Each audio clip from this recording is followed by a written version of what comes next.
sosial media fraksi Partai Keadilan Sejahtera dimanapun Anda berada, yang ikuti acara webinar launching Lomba Baca Kitab Kuning yang keempat tahun 2020 fraksi Partai Keadilan Sejahtera. Bismillahirrahmanirrahim. Assalamualaikum warahmatullahi wabarakatuh.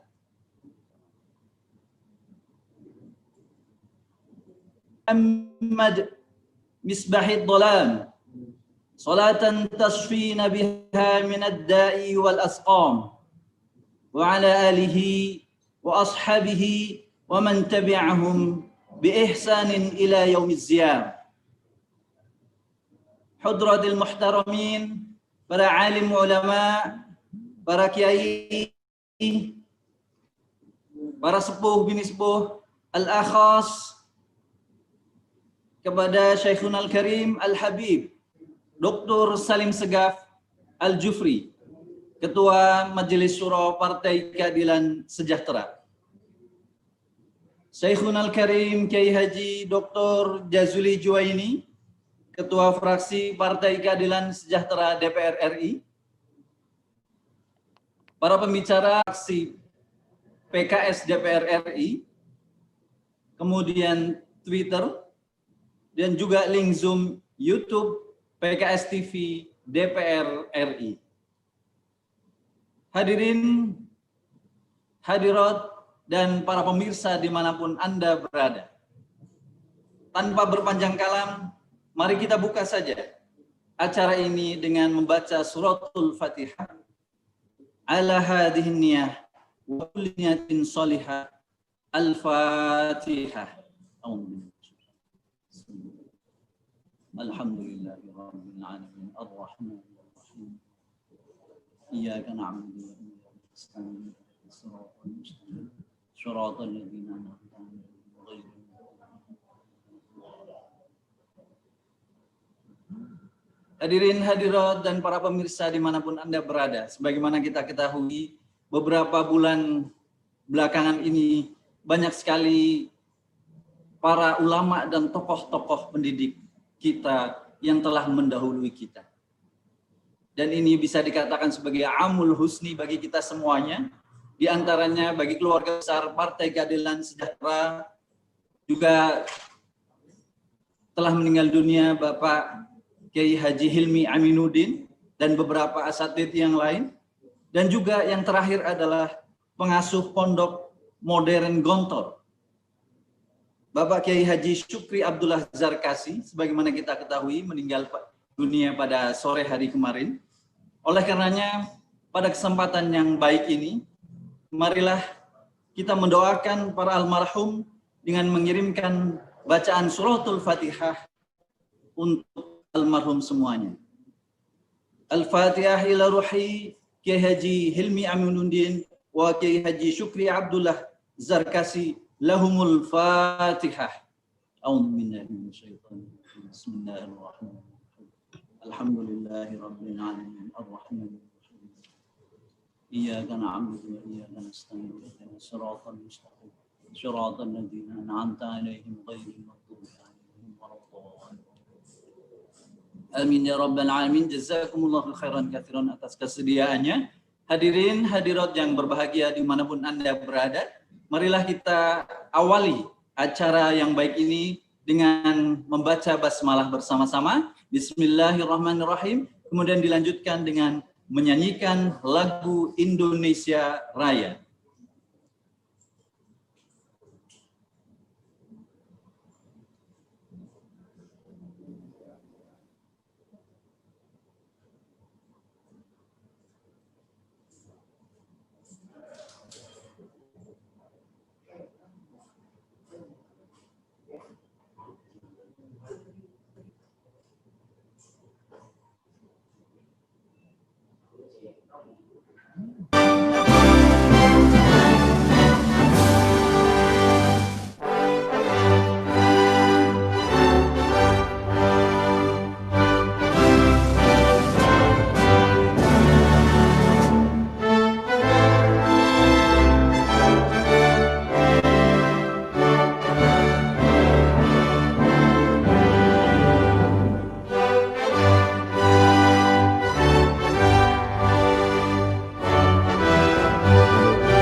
Indonesia maju bukan hanya mimpi. Kita berhimpun dalam barisan, lantangkan suara hati nurani, agar negeri ini berkeadilan. Indonesia maju bukan hanya mimpi. Kita berhimpun dalam barisan, lantangkan suara hati nurani, agar negeri ini berkeadilan. Indonesia maju bukan hanya mimpi. Partai Keadilan Sejahtera maju terus tanpa kenal lelah. Partai Keadilan Sejahtera maju terus tanpa kenal lelah. Kibarkan tinggi panji Allah, bangun Indonesia penuh berkah. Kibarkan tinggi panji Allah, bangun Indonesia penuh berkah. Kita berhimpun dalam barisan, datangkan suara hati nurani, lahirkan pemimpin adil sejati yang cinta rakyat dan negeri ini. Kita berhimpun dalam barisan, datangkan suara hati nurani, lahirkan pemimpin adil sejati yang cinta rakyat dan negeri ini. Partai Keadilan Sejahtera maju terus tanpa kenal lelah. Partai Keadilan Sejahtera maju terus tanpa kenal lelah. Kibarkan tinggi panji Allah, bangun Indonesia penuh berkah. Kibarkan tinggi panji Allah, bangun Indonesia penuh berkah. Bangun Indonesia penuh berkah. Bangun Indonesia penuh berkah.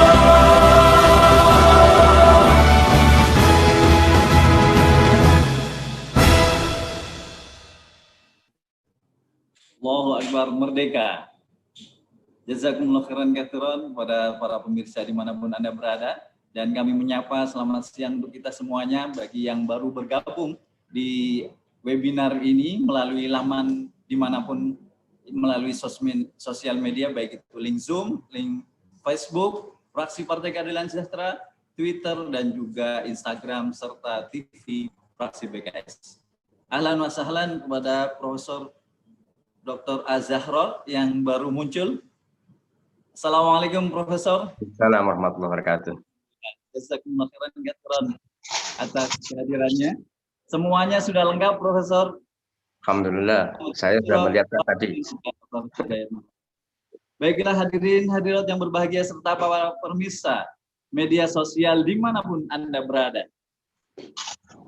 Acara selanjutnya marilah kita simak sambutan Ketua Fraksi Partai Keadilan Sejahtera DPR RI kepada Syekhunal Karim Al-Ustaz Dr. Jazuli Juwaini. Falyatafadhal masykur. Terima kasih. Assalamualaikum warahmatullahi wabarakatuh. Waalaikumsalam warahmatullahi wabarakatuh. Alhamdulillahilladzi ja'alana minal muta'allimin wa afhamana min ulumil ulama'ir rasyikhin. Asyhadu an la ilaha illallah ilahul awwalin wal akhirin.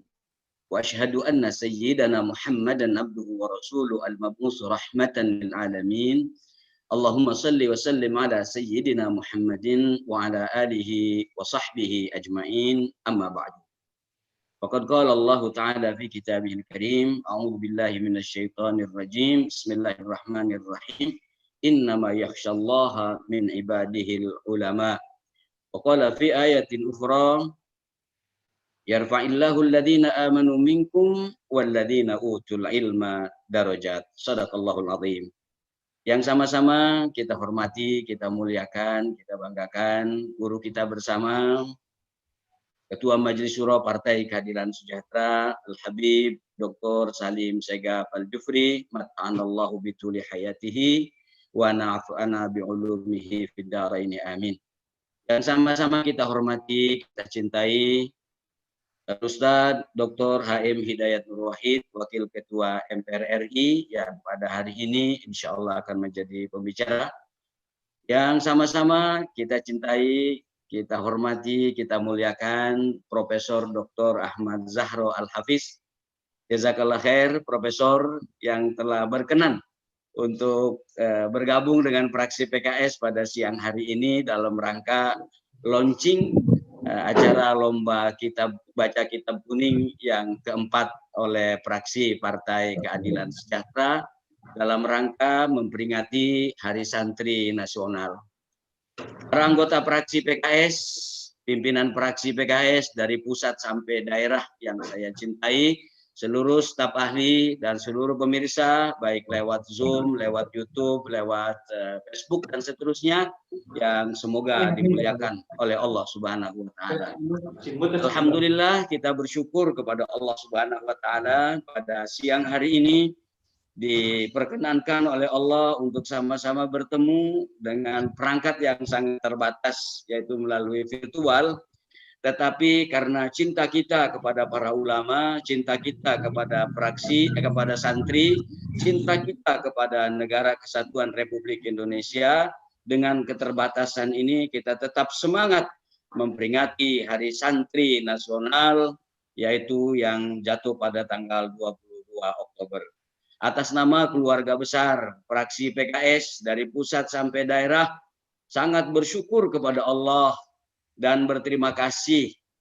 Ustadz Hidayat Nur Wahid adalah orang yang pertama mengusulkan tanggal 22 itu menjadi Hari Santri, berangkat dari resolusi jihadnya Hadratus Syekh Hasyim Asy'ari. Suka atau tidak suka, diakui atau tidak diakui, beliaulah yang mengusulkan tanggal 22 itu menjadi Hari Santri, 22 Oktober itu menjadi Hari Santri Nasional. Ini adalah kontribusi nyata dari kader PKS atas kecintaannya kepada santri dan para ulama. Bapak, Ibu, dan saudara-saudara sekalian yang saya cintai, sudah keempat kalinya fraksi PKS mengadakan lomba baca kitab kuning. Ini adalah kitab Fathul Mu'in. Sebelum Hari Santri ini ditetapkan, kita lakukan lomba ini dalam rangka milad fraksi PKS. Tapi setelah Hari Santri ditetapkan, maka dikokohkan dalam rangka memperingati Hari Santri Nasional. Kita semua sadar bahwa peran ulama dan santri di Republik ini sudah terasa bahkan sebelum Republik ini berdiri. Peran ulama dan santri tidak bisa diabaikan. Betapa besarnya peran mereka itu untuk melahirkan sebuah negara yang namanya Negara Kesatuan Republik Indonesia. Bahkan juga yang menanamkan, membuat pondasi dasar negara ini. Mulai dari Pancasilanya, konstitusinya, kita baca dalam sejarah Kiai Haji Wahid Hasyim harus bolak-balik minta ditashih Pancasila dan lain-lain itu kepada ayahandanya Hadratus Syekh. Jadi mereka para ulama ini sudah menanamkan, memberikan pondasi dasar yang kuat. Saya selalu mengulang-ulang, Pancasila dan konstitusi ini dijadikan dasar negara dan fatsun berbangsa dan bernegara, bukan begitu saja melalui sholat istikharah, melalui sholat hajat. Karena itu, alhamdulillah, Negara Kesatuan Republik Indonesia dengan kepulauannya yang ribuan jumlahnya, dengan bahasanya juga yang luar biasa, dengan adat istiadatnya, sampai sekarang masih eksis. Kita lihat negara Soviet, negara adidaya lawannya negara Amerika, porak-poranda. Saya yakin di antara kekuatan adalah atas pertolongan Allah, karena lahirnya Indonesia ini juga atas tangan-tangan besar perjuangan dari para ulama. Itu fraksi PKS terus ingin mengokohkan peran-peran ulama dan santri ini, bukan saja sebelum kemerdekaan, tapi setelah kemerdekaan ini kami berharap ulama dan santri memiliki peran-peran besar. Ulama dan santri bukan hanya diajak ketika dibutuhkan oleh para penguasa, tetapi ulama dan santri betul-betul real perannya nyata dalam membangun bangsa dan negara, khususnya dari segi moralitas anak bangsa ini.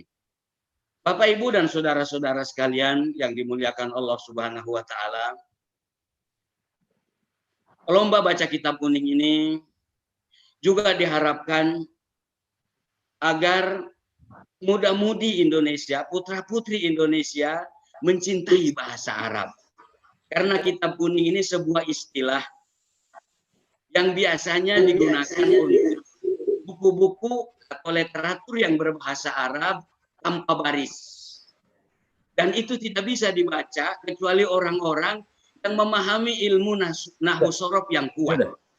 Orang yang paham mulai dari matan jurumiyah sampai alfiyah Ibnu Malik. Orang-orang yang tidak memiliki kemampuan ilmu nahwu sorof, maka mereka tidak bisa membaca kitab atau kitab kuning ini. Dengan lomba baca kitab kuning dan hadiah utamanya insya Allah berangkat umroh gratis, itu kami mengharapkan putra-putri Indonesia ini makin mencintai bahasa Arab. Karena literatur dalam ilmu Islam masih banyak yang belum diterjemahkan ke dalam bahasa Indonesia. Masih banyak yang berbahasa Arab. Sehingga kalau kita ingin memahami Islam secara utuh, tidak parsial, maka harus tidak mau memahami bahasa Arab dengan baik. Bahasa Arab atau kitab kuning ini adalah karya ulama-ulama internasional. Maka kita harus menghormati, harus menjunjung tinggi, dan harus mengabadikan. Kemudian kita pelajari secara baik. Kemudian yang terakhir, fraksi PKS terus komitmen sesuai dengan arahan Ketua Majelis Syuro, para ulama dan syekh yang ada di fraksi PKS, kita tetap istiqomah menjaga akidah Ahlus Sunnah wal Jamaah. Dan akidah Ahlus Sunnah wal Jamaah yang benar adalah merujuk kepada karya-karya ulama salafus saleh. Dalam rangka itulah kami terus kokohkan, kami terus kembangkan. Mudah-mudahan Allah memberkahi acara lomba baca kitab kuning ini, dan mudah-mudahan memiliki manfaat yang besar buat putra-putri Indonesia, sehingga semua kita bisa menghargai peran ulama, peran para santri dalam membangun bangsa dan negara Republik yang kita cintai ini. Atas nama pimpinan fraksi dan anggota fraksi PKS mengucapkan jazakumullah khair dan terima kasih yang tak terhingga di tengah kesibukan Ketua Majelis Syuro Partai Keadilan Sejahtera, guru kita bersama Al-Habib Dr. Salim Segaf Al-Jufri. Beliau masih bisa hadir, oleh karena itu kami mohon untuk membuka dan memberikan pengarahan dalam launching acara lomba baca kitab kuning fraksi PKS DPR RI ini. Juga kepada Profesor Dr. Ahmad Zahro di tengah-tengah kesibukannya berkenan untuk menjadi pembicara. Mudah-mudahan Allah memberkahi langkah kita. Kepada Dr. HM Hidayat Nur Wahid juga kami ucapkan jazakumullah khair yang selalu konsen memberikan arahan-arahan kepada fraksi PKS, dan beliau dalam konteks ahli santri nasional ini memiliki peran besar, diakui atau tidak diakui, tapi malaikat rakib atid mencatat, Allah Subhanahu wa Ta'ala tahu. Beliaulah yang mengusulkan tanggal 22 menjadi hari santri nasional, itu dirujuk pada resolusi jihadnya Hadratus Syekh Hasyim Asy'ari. Mudah-mudahan para ulama kita diterima amal perjuangannya, para ulama kita ditempatkan di taman surga Allah Subhanahu wa Ta'ala, dan kelak gilirannya kita akan bersatu dengan mereka di surga Allah bersama Rasulullah Sayyidina Muhammad sallallahu alaihi wasallam.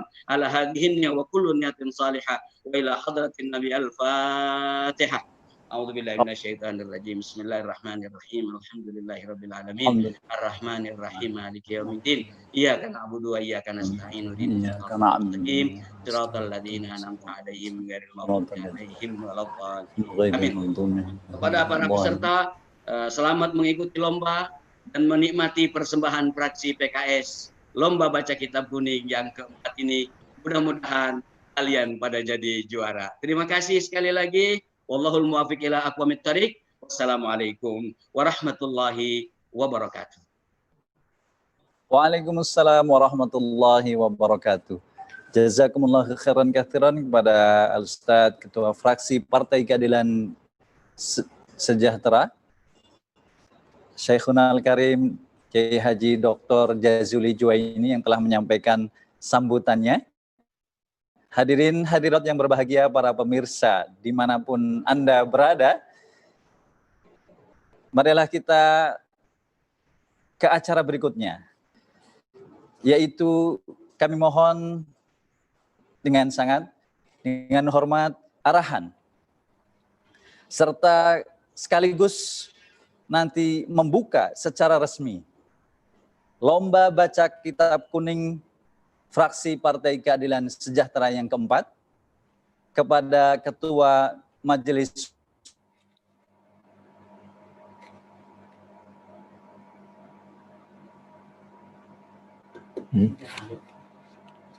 Suaranya putus.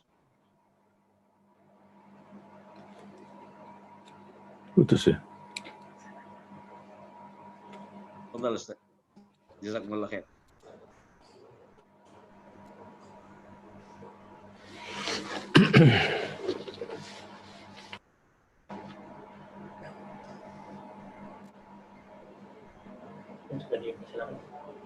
Udah boleh. Bismillahirrahmanirrahim. Mohon maaf, ada... Ya, silakan Ustaz. Bismillahirrahmanirrahim. Assalamualaikum warahmatullahi wabarakatuh. Alhamdulillahil qail fi kitabihil karim innama yakhshallaha min ibadihil ulama.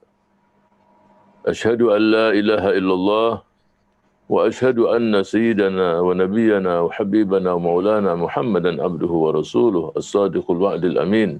Allahumma salli wa sallim wa barik alaihi wa ala alihi wa sahbihi wa man ittaba'a hudahu ila yaumiddin, amma ba'd.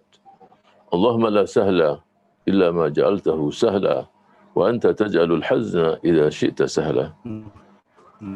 Alhamdulillah wa syukrulillah wa la hawla wa la quwata illa billah.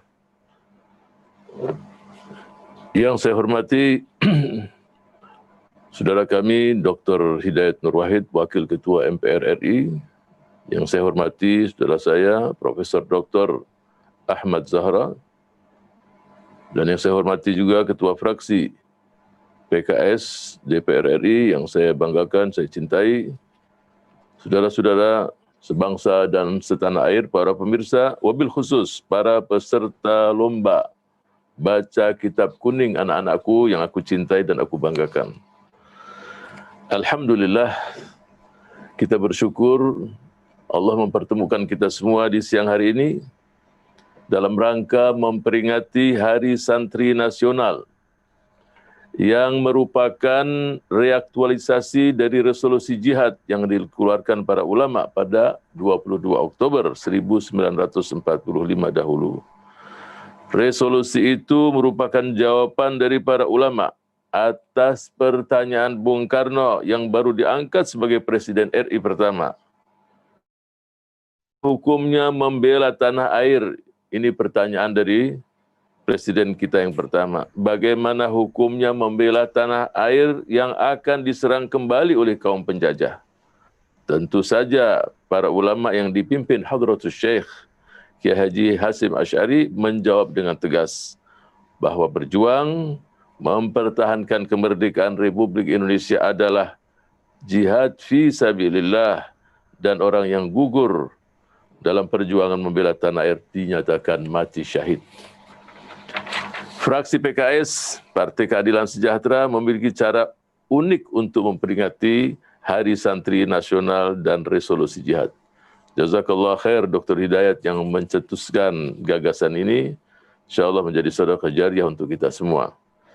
Yakni menyelenggarakan lomba baca kitab kuning. Kegiatan ini sudah berlangsung beberapa tahun. Dia sudah kurang lebih 4 tahun lamanya. Dan melibatkan ribuan peserta di seluruh penjuru Indonesia. Manfaatnya sangat dirasakan karena membangkitkan semangat menuntut ilmu di kalangan generasi muda dan turut mencerdaskan kehidupan bangsa. Saat ini di tengah situasi dan kondisi pandemi COVID-19, kita tetap menggelar acara lomba baca kitab dengan memperhatikan protokol kesehatan. Semangat menuntut ilmu dan menyebarkan kebaikan tak boleh surut hanya karena menghadapi tantangan. Generasi perintis dakwah terdahulu dan juga perintis kemerdekaan Republik Indonesia menghadapi tantangan jauh lebih besar. Namun mereka menunjukkan kegigihan dan keuletan dalam mencapai tujuan bersama. Untuk itulah, pada hari ini kita patut merenungkan kembali peran ulama dan santri dalam meneguhkan kedaulatan Negara Kesatuan Republik Indonesia. Bukan hanya menghayati nilai-nilai perjuangan mereka semua, melainkan juga meneladani langkah-langkah bersejarah yang mereka telah tempuh semuanya. Langkah besar yang tidak hanya membebaskan Indonesia dari belenggu penjajahan, tetapi juga membawa gelombang baru kebangkitan negara-negara di kawasan Asia Pasifik, Asia dan Afrika. Sebelum menelusuri jejak sejarah ulama dan santri, terlebih dahulu kita pahami makna istilah tersebut. Istilah alim mufradnya dan ulama jamaknya berasal dari bahasa Arab yang berarti orang-orang yang berilmu atau para cendekiawan. Namun dalam bahasa Indonesia, istilah ulama diperluas menjadi pemuka agama yang bertugas membimbing dan mengayomi umat Islam, baik dalam urusan keagamaan maupun dalam kehidupan sehari-hari. Pengertian itu membuat persepsi publik tentang ulama dan kedudukan ulama di tengah masyarakat menjadi sangat terhormat dan disegani, sehingga dapat disebut pula sebagai pemimpin informasi di tengah masyarakat. Wibawa dan pengaruh ulama karena ilmu dan kesolehannya, bukan karena kekuatan fisik, kelebihan harta, dan tingginya kedudukan. Khususnya di Indonesia, sebutan ulama bisa beraneka ragam, beraneka ungkapan sesuai dengan kondisi daerah masing-masing. Ada yang menyebut sebagai kiai, biasa di daerah Jawa. Walaupun di beberapa daerah di luar Jawa pun menyebut juga kiai. Ajengan di daerah Sunda, Tengku di daerah Aceh, Buya di Minangkabau, Sumatera Barat, Tuan Guru Nusa Tenggara Barat atau di Banjarmasin, Guru Tua di Sulawesi Tengah, dan juga di Sulawesi Selatan dengan nama Andre Guruta, ini di Sulawesi Selatan, dan lain-lain. Apapun sebutannya, ciri utama ulama selalu adalah seperti yang difirmankan oleh Allah Subhanahu wa Ta'ala, dan tadi sudah kita sebutkan dalam hamdalah dan juga oleh pendahulu, oleh Ustaz Dr. Jazuli, innama yakhsyallaha min ibadihil ulama, sesungguhnya hanya mereka yang takut kepada Allah di antara hamba-hambanya adalah para ulama. Artinya para mereka-mereka yang sangat menguasai ilmu pengetahuan, ketika mendapatkan hidayat dari Allah Subhanahu wa Ta'ala, dialah yang paling takut sama Allah Subhanahu wa Ta'ala. Saudara-saudara sekalian, para pemirsa sebangsa dan setanah air dimanapun saudara berada, dalam sejarah perjuangan bangsa Indonesia, figur ulama dan santri juga menorehkan tinta emas sebagai pelopor pembinaan dan pemberdayaan masyarakat. Bahkan selanjutnya tokoh ulama dan santri itu juga menjadi pelopor perjuangan melawan penjajahan. Sejarah mencatat bahwa organisasi modern yang pertama terbentuk di Indonesia adalah Jamiatul Khair di Tanah Abang tahun 1901. Organisasi sosial, pendidikan, dan dakwah yang menyantuni dan membimbing umat, terutama dari kalangan terpinggirkan. Anggota Jamiatul Khair Indah yang terdiri dari beragam latar belakang. Kemudian kita dengar juga organisasi selanjutnya seperti Syarikat Dagang Islam tahun 1906, Muhammadiyah tahun 1912, Nahdlatul Ulama tahun 1926, dan organisasi lain yang berada di Sumatera dan di banyak titik di negeri yang sama-sama kita cintai. Saudara-saudara sekalian, tatkala penjajah Belanda mau masuk kembali ke Indonesia dengan membonceng pasukan sekutu, para ulama mengeluarkan resolusi jihad. Para santri menyambut seruan para ulama. Para santri menyambut seruan para ulama tersebut dengan membentuk laskar-laskar Hizbullah dan Sabilillah yang berjuang bersama Tentara Keamanan Rakyat, Badan Keamanan Rakyat, Tentara Pelajar, dan pasukan rakyat lainnya. Resolusi jihad ulama telah mengobarkan pertempuran Surabaya 10 November 1945 untuk mengusir Belanda yang membonceng pasukan sekutu. berkaitan dengan resolusi jihad itu juga beredar syair kemerdekaan yang ditulis Said Idrus bin Salim Al-Jufri, pendiri Lembaga Pendidikan Al-Khairat yang ada di Sulawesi Tengah. Said Idrus bersahabat dengan dengan Hadratus Syekh Kiai Haji Hasim Asy'ari dan sering berkomunikasi terutama untuk pengembangan dakwah dan pendidikan di Indonesia bagian timur. Syair-syair tersebut merupakan juga jawaban atas seruan Bung Karno tersebut. Salah satu ungkapan beliau yang menjelaskan kecintaan dan nasionalisme yang sangat mendasar di hati Sayyid Al-Habib Idrus bin Salim Al-Jufri, yaitu Rayatul Izzi rafrafi fi sama'in arduha wa jibaluha khadra'u. Berkibarlah bendera kemuliaan di angkasa, daratan dan gunung-gunungnya hijau. Inna yawma tulu'iha yawmu fakhrin azzamathul aba'u wal abna'u. Sungguh hari kebangkitannya adalah hari kebanggaan. Orang-orang tua dan anak-anak memuliakannya. Kullu amin yakunu lil yaumi dzikra yadhharu syukru fiha wath-thana'u. Tiap tahun hari itu menjadi peringatan, muncul rasa syukur dan pujian-pujian padanya. Kullu ummatin laha ramzu izzin wa ramzu izzina al-hamra'u wal baydha'u.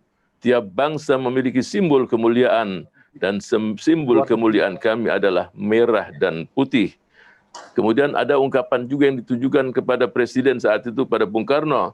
Dia katakan, la tubalu bi anfusin wa banin fi sabilil awtani ni'mal fida'u. Jangan hiraukan jiwa dan anak-anak demi tanah air, alangkah indahnya tebusan itu. Arti gugur di jalan perjuangan membela tanah air itu sesuatu yang sangat mulia sekali.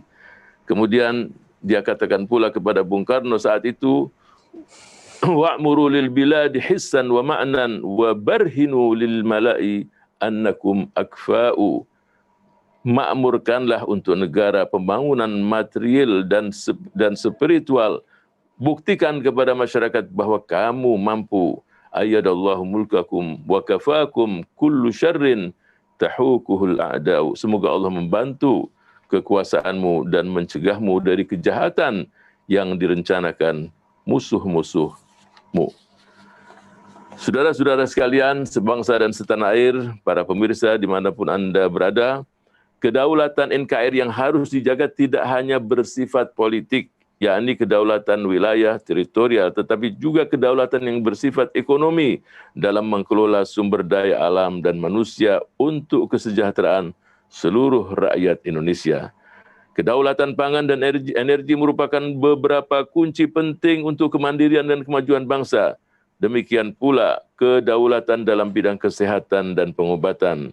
Misalnya merupakan tantangan aktual bangsa Indonesia agar bisa mengatasi pandemi COVID-19 sesuai dengan kebutuhan warga, bukan karena pesanan asing itu sendiri. Kedaulatan dalam bidang sosial budaya akan membentuk jati diri bangsa di tengah persaingan dan pertarungan global. Penjajahan tidak lagi bersifat fisik ataupun militer, namun sudah menyangkut penjajahan pemikiran dan kebudayaan. Manusia Indonesia masih tetap ada dan merdeka secara fisik, namun mudah-mudahan Allah menjaga bangsa ini, namun jiwa, pemikiran dan tindakannya tidak lagi berdasarkan nilai-nilai luhur bangsa yang termaktub dalam Pancasila dan Undang-Undang dan dalam Undang-Undang RI 1945. Dengan meneladani para ulama dan santri generasi terdahulu, mari kita hadapi tantangan ini dan masa depan untuk meraih masa depan yang lebih cerah, lebih gemilang, untuk kita raih bersama dan kita perjuangkan bersama. Semoga kita tergolong mereka-mereka tersebut. Amin. Ya mujibus sa'ilin. Saudara-saudara sekalian sebangsa dan tanah air, dengan mengucapkan Bismillahirrahmanirrahim dan memohon ridha Allah Subhanahu wa taala, maka acara lomba baca kitab kuning secara resmi saya nyatakan dibuka. Mudah-mudahan Allah memberikan kemudahan, jadikan kita seluruhnya yang hadir di sini dan para pemirsa diberikan kesehatan, keafiatan dan taufik hidayah dari Allah Subhanahu wa taala. Wallahul muwaffiq ila aqwamit thoriq. Wassalamualaikum warahmatullahi wabarakatuh. Waalaikumsalam warahmatullahi wabarakatuh. Alhamdulillah, jazakumullahu khairan katsiran kepada Syekhunal Karim Al-Habib Dr. Salim Segaf Al-Jufri yang telah menyampaikan arahannya dan juga kemudian membuka secara resmi lomba baca kitab kuning fraksi Partai Keadilan Sejahtera yang keempat. Semoga perjalanan lomba baca kitab kuning fraksi Partai Keadilan Sejahtera yang keempat selanjutnya sampai final nanti selalu dimudahkan oleh Allah Subhanahu wa taala dan memberikan banyak kemanfaatan untuk kita semuanya. Amin amin ya rabbal alamin. Hadirin hadirat yang berbahagia, para pemirsa sosial media fraksi Partai Keadilan Sejahtera dimanapun Anda berada, sedikit kami sampaikan informasi kepada para pembicara dan juga kepada kita semuanya bahwa sampai siang hari ini yang mengikuti acara ini berjumlah sekitar hampir 800 orang. Melalui sosial media diantaranya ada 390, melalui Zoom ada 400, dari Aceh sampai Papua seluruh Republik Indonesia. Allahu Akbar, alhamdulillahirabbil alamin. Jazakumullahu khairan katsiran kepada para pemirsa di seluruh Indonesia. Dan biasanya hadirin yang berbahagia, para pembicara dan juga Ketua Majelis Syuro, Ketua Majelis Syuro fraksi, Ketua Majelis Syuro Partai Keadilan Sejahtera dan juga Ketua fraksi Partai Keadilan Sejahtera yang terhormat, bahwa biasanya ada juga dari luar negeri yang mengikuti acara-acara dari Partai Keadilan Sejahtera. Marilah kita lanjutkan. Sebelum acara lanjut, dan sebelum lanjut sebentar sampailah kita kepada acara inti dari webinar tentang lomba baca kitab kuning. Ya. Sebelum lanjut, siap. Silakan, sebelum lanjut kita mengucapkan jazakumullah khair kepada Ketua Majelis Syuro yang telah mempersembahkan syair-syair dari kakek beliau yang merupakan juga salah satu pejuang dan temannya Bung Karno. Kita bangga bahwa kakek Ketua Majelis Syuro Partai Keadilan Sejahtera adalah termasuk dari pejuang di negeri ini. Jazakumullah khair Ustaz KMS, Ketua Majelis Syuro Partai Keadilan Sejahtera. Mudah-mudahan kita bisa meneladannya. Amin. Jazakallah khairan tambahannya kepada Ustaz Dr. Jazil Ijo ini. Semoga nanti syair-syair tersebut bisa disampaikan kepada panitia dan bisa diviralkan Ustaz melalui sosial media kita, grup WhatsApp, Facebook maupun Instagram, agar seluruh kader, simpatisan dan seluruh rakyat Indonesia mengetahui syair-syair tersebut. Luar biasa. Insyaallah. Baiklah hadirin, insyaallah. Hadirin yang berbahagia, tibalah saatnya kepada puncak acara kita, yaitu webinar dalam rangka launching baca kitab kuning fraksi Partai Keadilan Sejahtera yang keempat. Temanya adalah meneladani peran ulama dan santri dalam meneguhkan kedaulatan Negara Kesatuan Republik Indonesia. Ada dua pembicara pada siang hari ini yang sudah kita ketahui bersama kepakarannya. Izinkan kami host menyampaikan sedikit, membacakan sedikit mengenai biodata para kedua pembicara kita tersebut. Yang pertama adalah Profesor Dr. Ahmad Zahro Al-Hafidh. Beliau kelahiran Nganjuk, Jawa Timur, tahun 1955. Kemudian beliau adalah guru besar bidang ilmu fikih, hukum Islam di Universitas Islam Negeri Sunan Ampel, Surabaya. Kemudian yang ketiga, beliau adalah imam besar Masjid Nasional Al-Akbar, Surabaya. Kemudian rektor Universitas Pesantren Tinggi Darul Ulum Unibdu Jombang.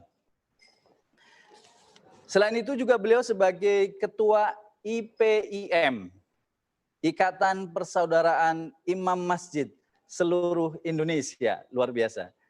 Dan dalam kesibukannya beliau masih menyampaikan pendidikan kepada kita semuanya melalui acara-acara di kajian-kajian di beberapa stasiun televisi dan radio, di antaranya televisi JTV, Kiswah TV, dan TV 9 Surabaya, serta radio SAS FM.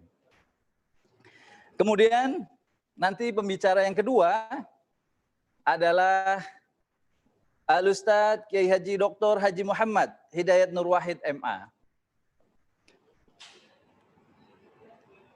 Biodata beliau kelahiran Prambanan, Klaten, Jawa Tengah pada tahun 1960.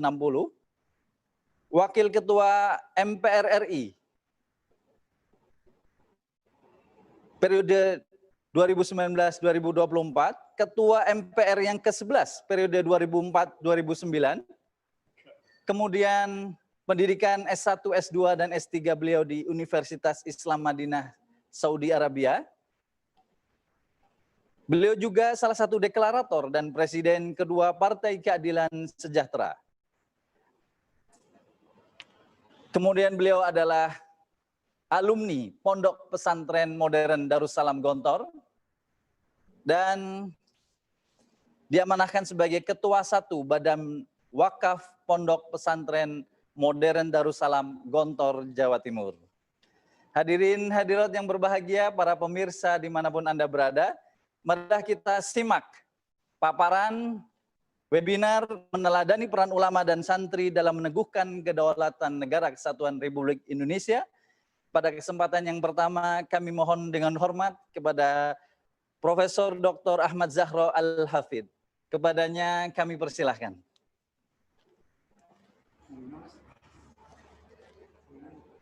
Belum dibuka mute-nya. Mute-nya belum dibuka. Bismillahirrahmanirrahim. Assalamualaikum warahmatullahi wabarakatuh. Waalaikumsalam warahmatullahi wabarakatuh. Alhamdulillahirabbil alamin. Wassalatu wassalamu ala asyrafil anbiya wal mursalin. Sayyidina Muhammad wa ala alihi wa ashabihi ajma'in. Subhanaka la ilma lana illa ma 'allamtana innaka antal alimul hakim. Amma ba'd. Hadratul mukarramin, mukarramat, para pemirsa, wa khuzul qaul Hadratul Syekh Dr. Al-Habib Salim Segaf Al-Jufri. Masya Allah, Habib, saya bergetar ketika penjenengan membaca puisi tadi, syair tadi. Saya ini pernah nyantri di Al-Azhar, jurusan adab, jurusan sastra, tapi belum punya karya sastra. Masya Allah. Belum punya puisi satu pun yang Masya Allah. Beliau ini yang membuat syair ini alumni mana ya? Ini orang-orang Linwih ya. Terima kasih Syekh. Jadi kalau bisa nanti syairnya itu sebar atau di share ke grup sehingga bisa menjadi tauladan bagi generasi berikutnya. Para santri-santri harus bisa seperti itu. Terima kasih Syekh. Ada semacam cas bagi saya untuk merasa bahwa belum apa-apa. Hadratus Syekh Kiai Haji Jazuli Juwaini, luar biasa. Terima kasih. Apa yang penjenengan sampaikan dalam sambutan tadi, ya sudah bisa mewakili makalah saya. Jadi nggak usah saya terlalu banyak bicara soal itu kalau gitu. Juga apa yang disampaikan Hadratus Syekh Habib Salim Segaf Al-Jufri juga gitu. Sudah syamil kamil. Jadi saya sebagai narasumber ya alhamdulillah sudah terwakili oleh dua beliau ini. Hadratus Syekh, sahabat saya yang luar biasa, Dr. Kiai Haji Muhammad Hidayat Nur Wahid. Alhamdulillah kita masih sering berkomunikasi. Terima kasih. Penjenengan juga bisa menjadi, ternyata saya juga terkejut. Ternyata penjenengan adalah pengusul 22 Oktober ini sebagai Hari Santri. Dan sungguh tepat. Hari Santri itu diperingati dengan lomba baca kitab itu sangat-sangat tepat. Sebab saya sebagai orang santri sejak kecil sampai dewasa sampai S2 itu menyantri terus ya. Walaupun polanya sudah agak berbeda, tapi benar saya bahwa peringatan Hari Santri paling tepat adalah lomba baca kitab. Sebab baca kitab itu salah satu khas ikon pesantren. Ya, kitab. Bukan santri kalau tidak bisa baca kitab. Jadi sungguh tepat ini peringatan Hari Santri dengan lomba baca kitab itu, Masya Allah. Itu gelegarnya luar biasa. Di banyak tempat, banyak orang, banyak santri-santri belajar baca kitab. Ini tentu cas yang bagus ya. Saya punya usul kalau memang bisa, kalau ke depan ini dibuat strata. Ustaz, jadi misalnya strata ibtidaiyah, strata tsanawiyah, strata aliyah, atau strata wusta, atau strata umum. Kemudian kitab-kitabnya juga dipilih, kitab level 1, kitab level 2, kitab level 3. Kita kalau bisa itu lebih banyak yang bisa merasakan. Jadi tidak hanya Fathul Mu'in, memang itu sudah kitab kelas menengah atau kelas berat bagi santri sekarang. Mohon maaf ya, santri sekarang ini tidak banyak lagi yang bisa membaca kitab. Maka ini adalah motivasi dan cas yang bagus sekali. Dan syukur kalau PKS bisa mendeklarasikan atau mengumumkan bahwa nanti ke depan ini di samping lomba. Jadi karena ciri pesantren itu ada 3 menurut saya yang hilang sekarang ini. 1, kemampuan baca kitab kuning sudah mulai ya, walaupun tidak hilang total, sudah mulai bergeser, berkurang. Menghafal Al-Quran, tidak seluruhnya lah, semampunya. Menghafal berapa surat atau berapa juz atau berapa ayat misalnya, yang jelas menghafal dulu itu semua santri diwajibkan menghafal Al-Quran, walaupun sebatas mungkin juz 30 misalnya. Nanti bagaimana supaya ini juga terakomodir. Dan yang sekarang juga mulai hilang adalah khitobah. Khitobah itu pidato. Pidato bahasa Indonesia atau bahasa Jawa atau bahasa daerah setempat. Karena terus terang para kiai itu hebat, ilmunya juga hebat dakwahnya. Jadi saya sangat berharap ke depan bagaimana supaya PKS juga mengakomodir lomba pidato supaya pesantren ini mengembangkan ini. Sebab mohon maaf ya, orang itu walaupun tidak gitu pinter, kalau pinter pidato koyok pinter. Atau sebaliknya, walaupun sangat pinter, kalau tidak bisa ngomong nggak koyok tidak pinter gitu. Jadi ini merupakan bagian kurikulum pesantren yang mulai agak tergusur oleh kurikulum baru yang ya penjenengan semua tahu bagaimana warna sekarang. Baik, sebagai orang yang berpuluh tahun ada di pesantren, mulai pesantren di ayah sendiri kemudian sampai ke Al-Azhar, rupanya ukurannya sudah mulai berubah sekarang ini. Mohon maaf ya, ini juga kritik ke dalam kita bahwa pesantren sebagian kalau kiainya sudah mulai berkiprah di luar, maka badal-badalnya yang berperan dan sudah mulai agak berbeda. Maka PKS sungguh sangat berjasa besar mengembalikan nilai dan ruh pesantren yang dulu ditekuni oleh Mbah Hashim, Mbah Wahab, Mbah Bisri, para kiai linuh masa lalu. Sehingga apa yang saya gambarkan tentang keteladanan kiai mungkin kurang ya, mungkin kurang memadai, tapi itulah yang mampu. Kalau memang ada PowerPoint-nya mau ditampilkan, tapi kalau tidak ada juga tidak apa-apa. Saya merasa cukup dengan apa yang disampaikan Hadratus Syekh Habib Salim Segaf Al-Jufri dan Hadratus Syekh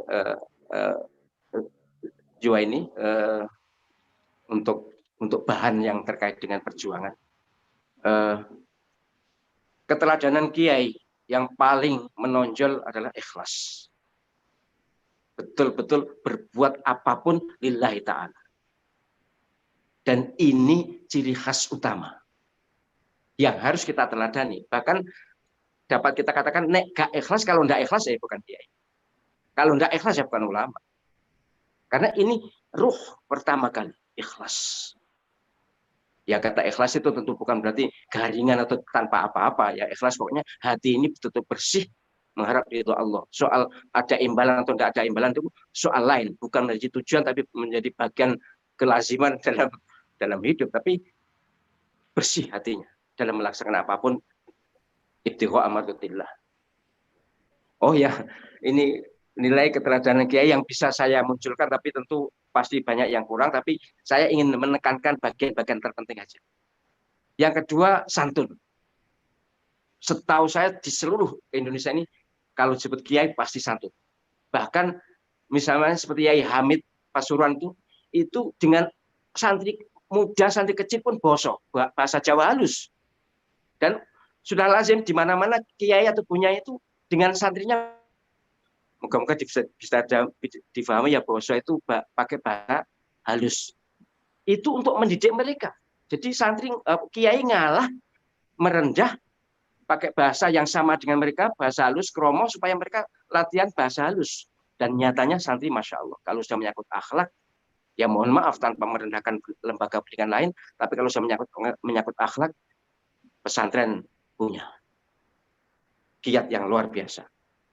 Kemudian para kiai itu menguasai ilmu tidak all round memang, tidak serba bisa. Para kiai itu umumnya bisa bidang tertentu, tapi mendalam, menguasai banget. Itu ciri khas kiai. Kalau sekarang kan intelektual agak berbeda ya. Intelektual itu umumnya bisa banyak, tapi sedikit-sedikit itu. Tidak ada yang, atau tidak banyak yang mendalam seperti kiai. Kiai Munzir Kediri itu Bukhari, Muslim itu hafal. Banyak kiai dulu yang hafal kitab itu banyak. Dan kami dulu juga mendapat pendidikan begitu kan. Saya yakin para hadratus syekh yang sempat mondok mesti akan ada. Dulu taklim suruh menghafal, dan memang gitulah modelnya supaya menguasai ilmu itu tidak setengah-setengah. Nah, ini juga harus kita teladani ya, harus kita ambil pelajaran bagaimana supaya kita ini menjadi orang yang kira-kira penguasaan ilmunya seperti para kiai. Tidak usah terlalu luas, tidak usah terlalu banyak, tapi mendalam. Kemudian yang tidak kalah penting ini sakti. Mohon maaf kalau saya memunculkan kata ini karena setahu saya semua kiai saya itu sakti. Sakti itu apa ya? Ya sakti. Punya kelebihan dalam hal spiritual. Bahkan saya mendapatkan cerita dari ayah saya dulu Hizbullah, pasukannya Mbah Hashim. Itu bercerita bahwa tank di Surabaya waktu itu, Mbah Abbas Buntet tuh sakti, tank itu dikeplak itu macet. Kalau sekarang mungkin masih ada ya, alhamdulillah. Kalau soal orang tidak mempan ditembak itu di pesantren biasa itu. Bukan tidak mempan ditembak, tembaknya tidak mempan. Jadi kalau pistol itu ditembakkan tuh tidak bunyi. Itu aji-aji kesaktian para kiai, setahu saya seperti itu. Semua kiai saya sakti. Mohon maaf jika ini agak berbeda dengan kiai sekarang. Tapi kiai-kiai yang saya sebutkannya adalah kiai-kiai pesantren yang memang di semua pesantren setahu saya ada ilmu kanuragan yang putih, ilmu kanuragan yang bersih, kesaktian yang bersih. Orang yang boleh tidak setuju, tapi setahu saya dulu juga menekuni itu lama sekali. Dan banyak lagi. Ini ada di PowerPoint ini bisa dibaca saja, tapi untuk penjelasan secara detail, mohon maaf, saya yakin waktunya juga harus berbagi dengan Ustadz Hidayat Nur Wahid. Baik, tentang nilai-nilai patron santri, saya tidak berani menyatakan keteladanan. Patron aja lah, walaupun maknanya sama, tapi istilah patron itu ya sekedar contoh sepintas ya. Maka ilustrasinya bukan urut seperti para kiai tadi. Jadi nilai patronase para santri ini bisa satu santri punya 2, punya 3, atau nggak mungkin punya semuanya. Ini hanya saya ambil umumnya. Santri itu ikhlas ya. Ya ikhlasnya ya ikhlasnya santri, tentu berbeda dengan ikhlasnya kiai. Tapi cari ilmu itu ikhlas. Dulu itu gitu. Dulu itu enggak niat cari kerja. Mohon maaf ya, saya juga termasuk yang model itu. Just pokoknya yang penting bisa sekolah gitu aja, bisa ngaji. Tanpa kerjanya apa nanti bisa apa. Waktu itu enggak mikir. Jadi saya termasuk orang yang tidak punya cita-cita. Di pesantren tidak diajari punya cita-cita. Cita-citanya ya ngilangi kebodohan atau izalatul jahalah gitu aja. Dan patuh ini yang penting. Pesantren itu luar biasa. Kepatuhan itu dididik luar biasa. Saya yakin semua hadir hukum tahu bahwa di pesantren ini pendidikan luar biasa, kepatuhan. Jadi kiai bilang A, ya semua akan A. Yang B semua akan B. Maka untuk menghadapi penjajah waktu itu sudah Kiai Hasyim komando resolusi jihad, langsung seluruh Jawa bahkan luar Jawa juga langsung bergema. Karena memang didikan kepatuhan ini luar biasa. Bahkan mohon maaf ya di pesantren tertentu rebutan sianya kiai misalnya. Saking tabarukannya. Kemudian yang perlu dicontoh oleh generasi sekarang adalah berani berjibaku. Santri-santri dulu, tapi kalau ya mohon maaf ya, kalau sekarang memang agak berbeda sih. Sekarang pesantren itu cenderung model kayak asrama gitu. Kalau santri dulu kan enggak. Santri dulu itu berani berjibaku, wani kangelan, berani bersusah payah. Mohon maaf ya, saya waktu di Mangunsari Tulungagung dulu hampir tiap hari puasa. Mengapa? Karena enggak ada kiriman. Karena enggak ada, mohon maaf saya memang kepada ayah ibu saya, yang penting saya diizinkan untuk mondok ke Tulungagung sambil kuliah waktu itu. Atau kuliah sambil mondok bisa saja berbalik, tapi yang jelas waktu itu pondoknya masih ada ngaji. Kalau sekarang kan biasanya pondoknya hanya asrama aja.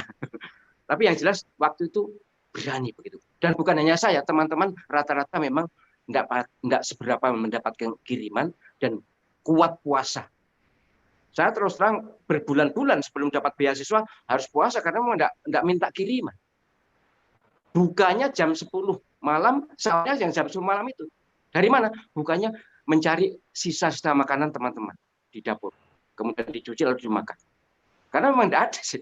Bukan karena hebat, tapi karena tidak ada. Ini berani berjibaku. Dan ini bukan hanya saya yakin Hadratukum juga mengalami penderitaan yang sama dalam tanda kutip. Fa inna ma'al usri yusra. Itu memang semboyan yang ditanamkan oleh para kiai untuk mendidik mental santri tahan banting gitu ya. Itu salah satu yang harusnya dijiwai oleh generasi sekarang. Kemudian agak susah ditiru. Siap menjadi apa saja. Ya kalau sekarang kan alumni S1 apalagi S2 itu kan harus menjadi ini, harus menjadi itu. Kalau santri kan enggak. Siap menjadi apa saja. Didikan kami dulu pokoknya mohon maaf dalam bahasa Jawa, dadi opo ae kudu gelem. Tukang sapu, ke petani, ke apapun. Dan ternyata alhamdulillah ada yang jadi presiden, ada yang jadi menteri, ada yang jadi gubernur, ada yang menjadi pejabat.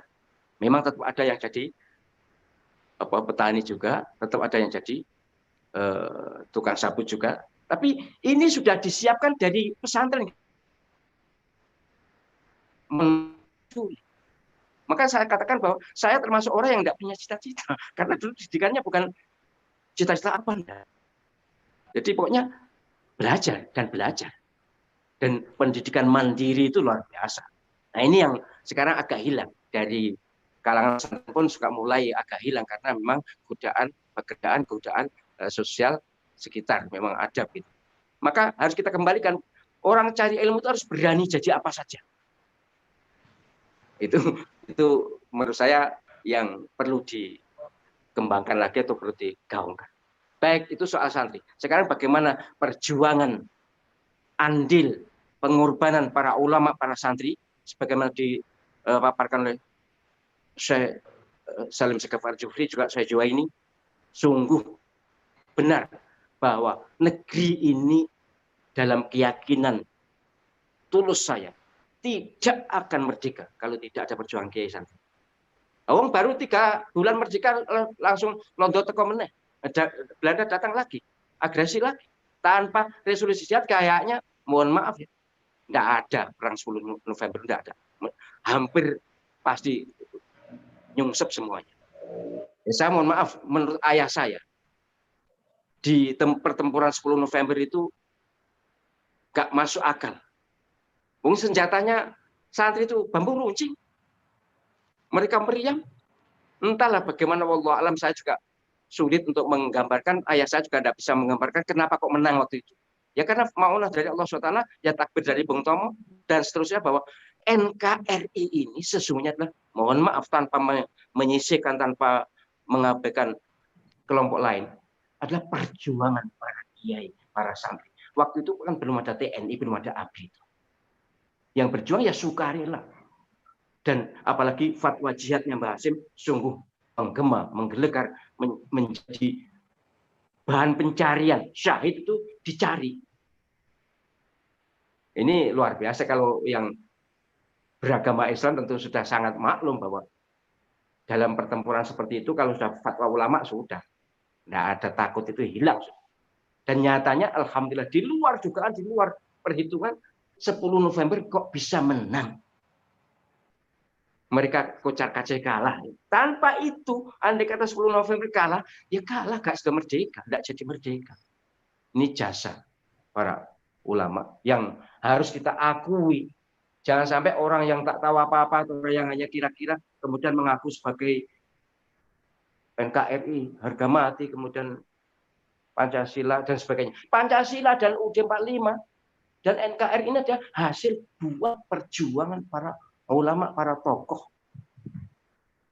Yang jelas dalam catatan saya, jihad konstitusi itu ulama. Coba penjenengan bisa baca UUD 45, baca Pancasila, semuanya bersumber dari ajaran Islam. Dan memang nyatanya nama-nama di situ Mbah Yai Wahid Hasyim, kemudian Kasman Singotimojjo, dan banyak ulama yang ambil bagian di jihad konstitusi. Tanggal 22 Juni sudah disepakati Piagam Jakarta. Hanya kemudian 18 Agustus ada pergeseran, ya para ulama ngalah. Itu juga perjuangan, itu pengorbanan. Harus diakui bahwa Piagam Jakarta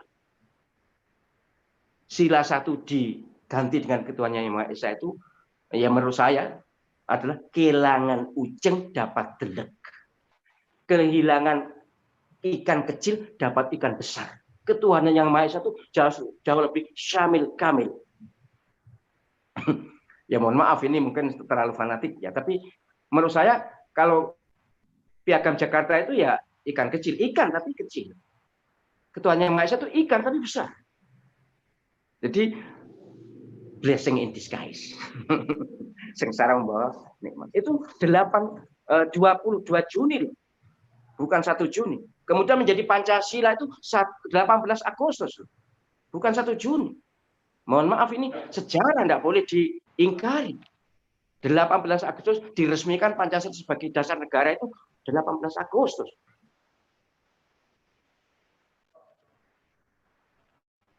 Satu, perjuangan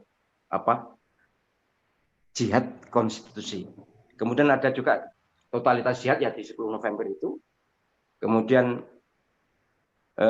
resolusi jihad juga ya, itu juga perjuangan jasa para ulama yang ditokoi Mbah Hasyim Asy'ari yang harus kita ungkap, kita promosikan, kita populerkan supaya tidak para cecunguk itu mengaku-ngaku. Ya mohon maaf, yang dulunya ongkang-ongkang, bahkan nempel penjajah, kok tiba-tiba mengaku harga mati. Ya, jadi mohon maaf, tanpa menyisihkan, sekali lagi tetap ada jasa semua anak bangsa ini, tetapi yang terbesar dan harus tercatat oleh sejarah adalah perjuangan para kiai dan para santri. Kemudian apalagi 48 adalah menjadi korban, pengorbanan para ulama dan santri, paling banyak korbannya karena memang tidak ada persiapan untuk itu. Dan sebenarnya 65 juga enggak gitu ada persiapan, tapi kan memang sudah ada kesadaran bersama bahwa dulu 48 begitu, maka 65. Maka kapanpun ada pemberontakan, saya yakin kiai dan santri siap dengan kesaktiannya. Mohon maaf, ini bukan nantang, tapi saya hanya ingatkan kepada siapapun yang kemelinti, yang sombong tentang kekuatan fisik mereka. Mohon maaf ya, mohon maaf. 65, 45, 10 November bukan senjata kok. Bukan kekuatan alutsista kok. Tapi kekuatan spiritual para kiai, para santri. Terakhir, saya terus terang memang ya sedikit nelongso, atau dalam bahasa Indonesianya apa ya? Nelongso itu ngelus dada. Karena pesantren sekarang ini sebagiannya tinggal nama pesantren, tapi aktivitasnya sudah berbeda. Ya memang ada asrama, tapi kegiatan diniyah itu enggak banyak. Ya akhirnya berperan sebagai asrama atau dalam tanda kutip mohon maaf kos-kosan. Lalu nanti santrinya sekolah di mana, kuliah di mana. Jadi begitu. Nah, saya menghimbau, moga-moga PKS bisa mengembalikan ini, bisa mempelopori bagaimana kembalinya pesantren pada jati diri yang asli pesantren, yaitu kemampuan baca kitab, kemampuan menghafal Al-Quran walaupun tidak seluruhnya, kemudian kemampuan berpidato, karena ini adalah modalitas untuk menghadapi kehidupan dalam jabatan, dalam kedudukan apa saja, supaya santri-santri kita nanti siap menjadi apa saja. Tetap kuliah iya, tetap S2, S3 bagus, bagus. Tapi jangan lupa bahwa pesantren itu ruhnya adalah membaca kitab, ruhnya adalah diniyah, tetap dengan memperhatikan mata pelajaran, mata kuliah yang ada di kehidupan masyarakat. Jadi ini di samping kita meneladani para kiai, mencontoh karakter para santri, tapi kita juga harus ikut bagaimana membenahi pesantren supaya menjadi kekuatan fundamental sebagaimana yang mohon maaf kami lakukan YP3I, Yayasan Penguatan Peran Pesantren Indonesia. Saya kebetulan Sekretaris Dewan Pembina. Kita ingin menjadi garda terdepan baik bidang pendidikan, bidang ekonomi, ya, ekonomi dan juga bidang kepemimpinan.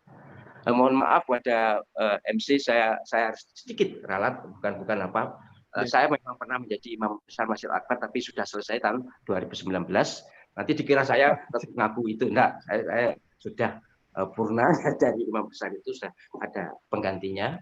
Kemudian pengurus pusat persaudaraan imam masjid seluruh Indonesia dulu ya. Tapi kemudian digantikan Profesor Nasaruddin Umar. Nah, saya sekarang menjadi ketua Dewan Penasihatnya, IPIM itu.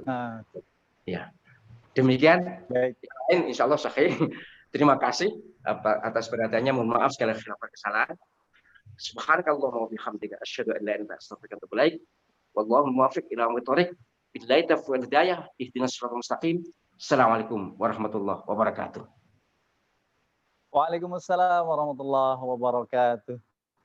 Luar biasa sekali, kami haturkan apresiasi yang setinggi-tingginya atas paparan dan materiannya. Luar biasa, ini memberikan juga pemahaman pada kita semuanya dan para pemirsa dimanapun Anda berada dari Aceh sampai Papua tentang nilai-nilai asolah dari santri. Jazakumullahu khairan katsiran Profesor Dr. Ahmad Zahro Al-Hafidh yang telah menyampaikan paparannya. Beberapa langsung tanggapan ke grup panitia dan memberikan apresiasi yang luar biasa atas materi-materi tersebut, Profesor. Dan bahkan ada beberapa dari anggota Dewan kita yang mohon izin minta nomor HP Profesor dan kami berikan. Mungkin ada beberapa akan menyampaikan apresiasi tersebut langsung kepada Profesor. Alhamdulillah. Sekali lagi jazakumullah khairan katsiran Profesor, dan juga bermanfaat untuk kita semuanya. Hadirin hadirat yang berbahagia, para pemirsa acara webinar ini dimanapun Anda berada, langsung ke pembicara yang kedua, yaitu Syekhun Al-Karim Kiai Haji Dr. Haji Muhammad Hidayat Nur Wahid MA. Beliau saat ini adalah Ketua 1 Badan Wakaf Gontor dan juga Wakil Ketua MPR RI. Kepada Syekh Dr. Haji Muhammad Hidayat Nur Wahid, falyatafaddal mashkuran. Jazakumullahu khairan katsiran. Hadaratul mukarramin wal muhtaramin wal mukarramat wal muhtaramat, sahabat sa'adah hudur jami'an. Assalamualaikum warahmatullahi wabarakatuh. Waalaikumsalam warahmatullahi wabarakatuh. Alhamdulillahilladzi 'allama bil qalam ya'lamal insana ma lam ya'lam.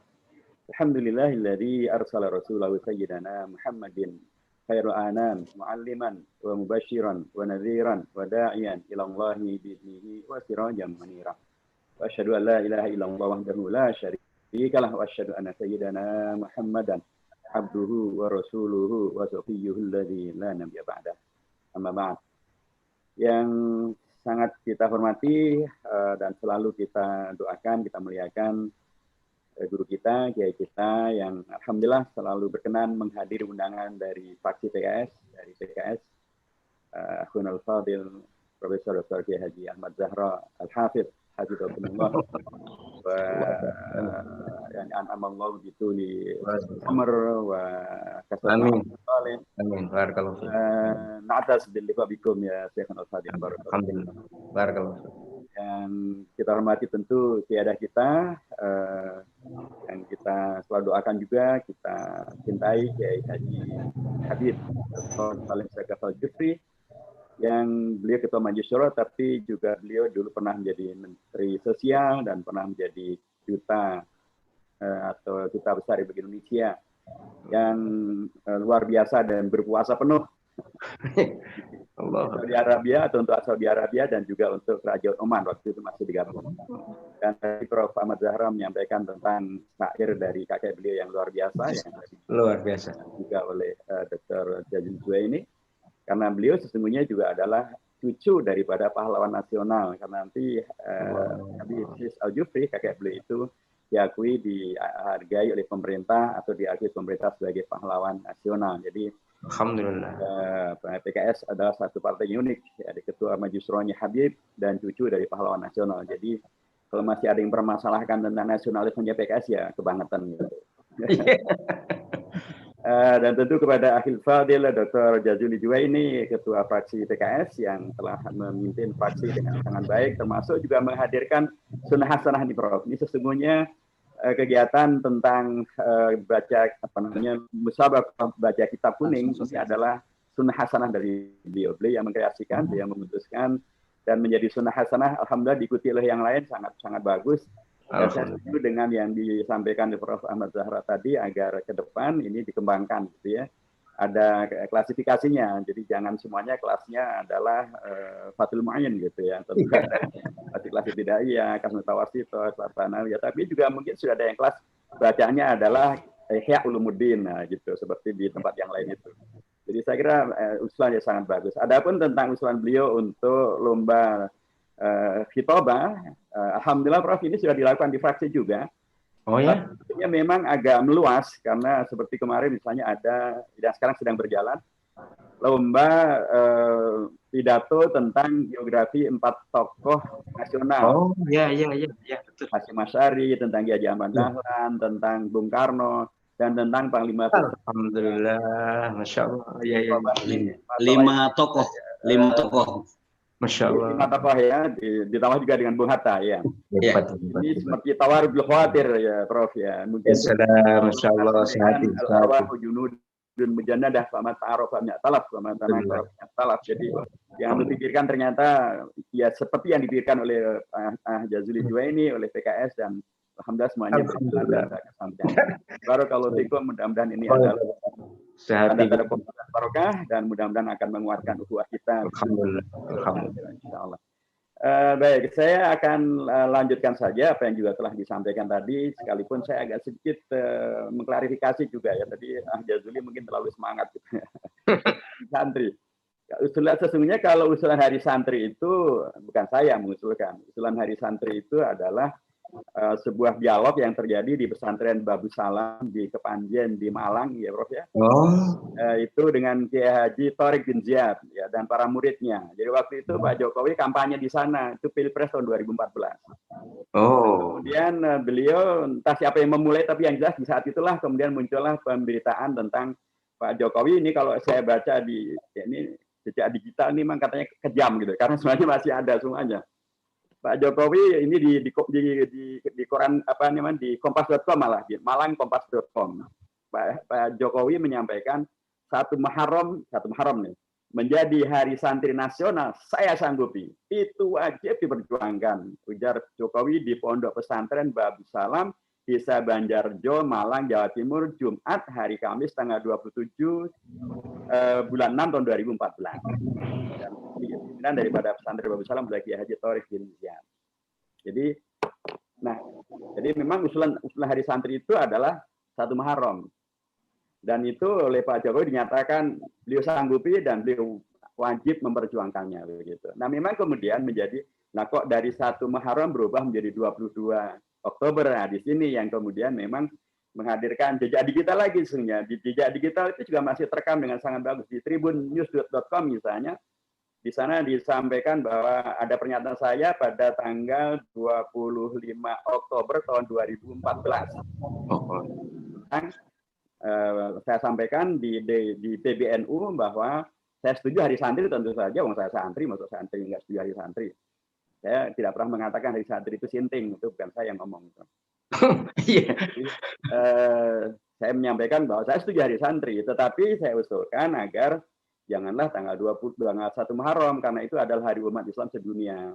Dan mayoritas warga dunia itu kan bukan santri, maaf. Mereka Muslim tapi bukan santri. Di Indonesia, jumlah santri yang sebagaimana dinyatakan oleh Menteri Agama tahun 2020 ini, atau 2019-2020, jumlah santri yang mukim di pondok pesantren itu adalah 5 juta santri yang mukim. Tapi kalau dengan yang tidak mukim, termasuk murid madrasah dan lain sebagainya, itu jumlahnya ada 18 juta santri. Mereka berada di sekitar 28.194 pesantren. Jadi kalau katakanlah kita ambil bahwa jumlah santri yang mukim dan non-mukim itu 5 juta ditambah 18 juta, berarti ada 23 juta. Nah, tentu 23 juta minoritas dibanding dengan penyeluruhan umat Islam yang ada di Indonesia. Ya, maksudnya kemudian akan kita ambil yang mayoritas itu untuk kemudian menjadi miliknya yang minoritas, 1 Muharram itunya. Karena saya usulkan agar jangan ambil 1 Muharram. Karena itu juga nanti akan menghadirkan konflik juga, akan membuat pertentangan di antara umat Islam yang santri dan non-santri terkait dengan 1 Muharram. Jadi saya usulkan adalah agar tanggal 22 Oktober. Itulah hari yang saya usulkan hari yang kemudian diakui oleh publik sebagai hari yang menghadirkan peran konkret para santri untuk Indonesia, untuk menyelamatkan Indonesia, peran yang mensejarah. Dan itu adalah tanggal 22 Oktober, hari resolusi jihad fisabilillah yang dikumandangkan oleh Hadratus Syekh Haji Hasyim Asy'ari. Nah, waktu itu Pak Profesor Said Agil Siraj, Ketua PBNU, menyampaikan dukungan dan setuju, dan ya tentu juga ada pihak yang lain yang mengusulkan, dan jadilah kemudian tanggal 22 Oktober itulah yang ditetapkan oleh Pak Jokowi melalui kepresnya yang dimunculkan pada tahun 2015. Kepres nomor 22 tahun 2015 ditandatangani tanggal 15 bulan Oktober tahun 2015. Kalau usulan saya adalah tanggal 25 Oktober tahun 2014. Jadi saya menyampaikan 22 Oktober itu sejak 1 tahun sebelum ditandatanganinya. 1 tahun kurang 1 minggu sebelum ditandatanganinya Kepres. Begitulah sababul wurud dan sababul nuzul tentang hal ini gitu ya, tentang pastilah sekali lagi pasti banyak yang mengusulkan, tapi yang jelas bahwa pada waktu itu sempat loh ada yang menagih untuk agar Pak Jokowi menjadikan 1 Muharram itu sebagai hari santri. Itu malah ada dari PKB, ada dari TNII, ada juga dari PBNU yang menagih 1 Muharram dijadikan sebagai hari santri. Sampai kemudian dirubah menjadi tanggal 22 Oktober. Jejak digital semuanya masih ada dan memang kejam, tapi itulah faktanya. Tentu kalau saya ingin sampaikan ini bukan untuk apalagi menang-menangan, bukan ya, tapi untuk menegaskan kembali mengapa tanggal 22 Oktober, dan saya kira sangat kreatif dengan judul yang dimintakan untuk kita kaji hari ini tentang meneladani para peran kiai dan santri di dalam mengokohkan NKRI. Karena memang begitu kita merujuk pada tanggal 22 Oktober, itu di situ ada banyak sekali peristiwa-peristiwa yang menghadirkan keteladanan yang layak untuk digali, dan terutama oleh para santri dan juga non-santri. Mengapa demikian? Karena dengan tanggal 22 Oktober itu sesungguhnya di situ ada beragam nilai yang saya kira penting untuk kita ketengahkan. Pertama adalah nilai dan fakta bahwa para kiai, para santri itu begitu cinta dengan Indonesia ini, dan karenanya tidak rela Indonesia itu dijajah kembali oleh Belanda, oleh penjajah Belanda maupun juga oleh penjajah yang lain. Ini diketengahkan agar terkoreksilah apa yang kemudian belakangan masih selalu disebutkan bahwa malah ada yang menyebutkan pesantren itu hanya memproduk limbah. Nah, untuk bilang masih ada yang ngomong kayak begitu. Ada yang menyebutkan pesantren itu adalah terorisme, radikalisme, eksklusif, membahayakan NKRI. Padahal justru santri dan pesantren itulah yang dulu dengan resolusi jihadnya menyelamatkan Indonesia dari penjajahan Belanda, dari penjajahan asing Belanda yang mendompleng nikah dan sekutu. Jadi ini menurut saya ini penting untuk digarisbawahi untuk kemudian menghilangkan dua kondisi Islamofobia, yaitu anti-Islam dengan tadi menuduh bahwa pesantren itu hanya isinya adalah anti-Indonesia, pesantren isinya adalah hanya ekstremisme, terorisme dan lain sebagainya. Ternyata tapi ini juga mengkoreksi mereka yang anti kepada Indonesia, yang saya sebut sebagai Indonesia fobia, sehingga kemudian memposisikan Indonesia itu tidak ada hubungannya dengan Islam dan umat Islam, tidak ada hubungannya dengan jasa umat Islam, dan karenanya ya sudah nggak usah dipikirkan. Padahal justru pesantren tanggal 22 Oktober itu memberikan bukti tentang tidak ada dan tidak boleh terjadi Islamofobia karena umat Islam mempunyai jasa yang luar biasa bagi Indonesia, termasuk menyelamatkan Indonesia dari penjajahan asing. Dan nomor dua, jangan juga Indonesia fobia, kalangan pesantren, kalangan santri, kalangan umat, jangan memposisikan Indonesia ini menjadi sesuatu yang lain, kemudian dikafirkan, kemudian ditauhidkan, kemudian dibid'ahkan, bahwa kemudian ada beragam masalah yang barangkali tidak sesuai dengan apa yang dipikirkan oleh para ulama ketika dahulu mengembangkan resolusi jihad. Ya disitulah adanya amar ma'ruf dan nahi mungkar, disitulah adanya dakwah, disitulah adanya tawasau bil haq, tawasau bis sabr, disitulah adanya kewajiban untuk berdakwah, untuk menghadirkan koreksi menjadi yang lebih baik. Jadi bingkainya adalah demikian. Itu satu. Nomor dua, dari peristiwa ini juga memberikan kepada kita satu pemahaman bagaimana kemudian para kiai dan para ulama itu, karena mereka memahami agama Islam dengan amat sangat mendalam, dan bahkan menghadirkan syuro, menghadirkan amal jama'i, maka mereka menghadirkan aksi. Aksinya itu adalah tidak rela bila Indonesia dijajah oleh asing. Jadi sangat dipentingkan karenanya bagaimana para kiai dan para santri kita, atau para santri kita terutama, memahami ilmu agama dengan kokoh dan kuat, dengan sangat mendalam, dan dari pemahaman itu tidak menghadirkan sikap hidup yang anania, yang egoistik, yang menang-menangan, dan karenanya tidak mau syuro, tidak mau bermusyawarah, tidak mau berkomunikasi dengan siapapun, dan kemudian semuanya sendiri mengkafirkan dan atau membid'ahkan. Enggak, para ulama memberikan kepada kita bukti bahwa para santri itu penting betul mempunyai ilmu yang sangat mendalam, tapi itu kemudian yang buat mereka bisa bermusyawarah. Karenanya berkumpullah para kiai di bawah undangan Kiai Haji Hasyim Asy'ari, berkumpul di Surabaya dan menghadirkan resolusi jihad. Itu luar biasa. Mereka ilmu yang mereka miliki tidak membuat mereka menjadi egoistik, tapi membuat mereka menjadi bermusyawarah. Musyawarahnya menghadirkan resolusi jihad, dan itu mereka hidupi betul. Tapi mari kita lihat, sesungguhnya peristiwa ini tidak berhenti di tanggal 22 Oktober.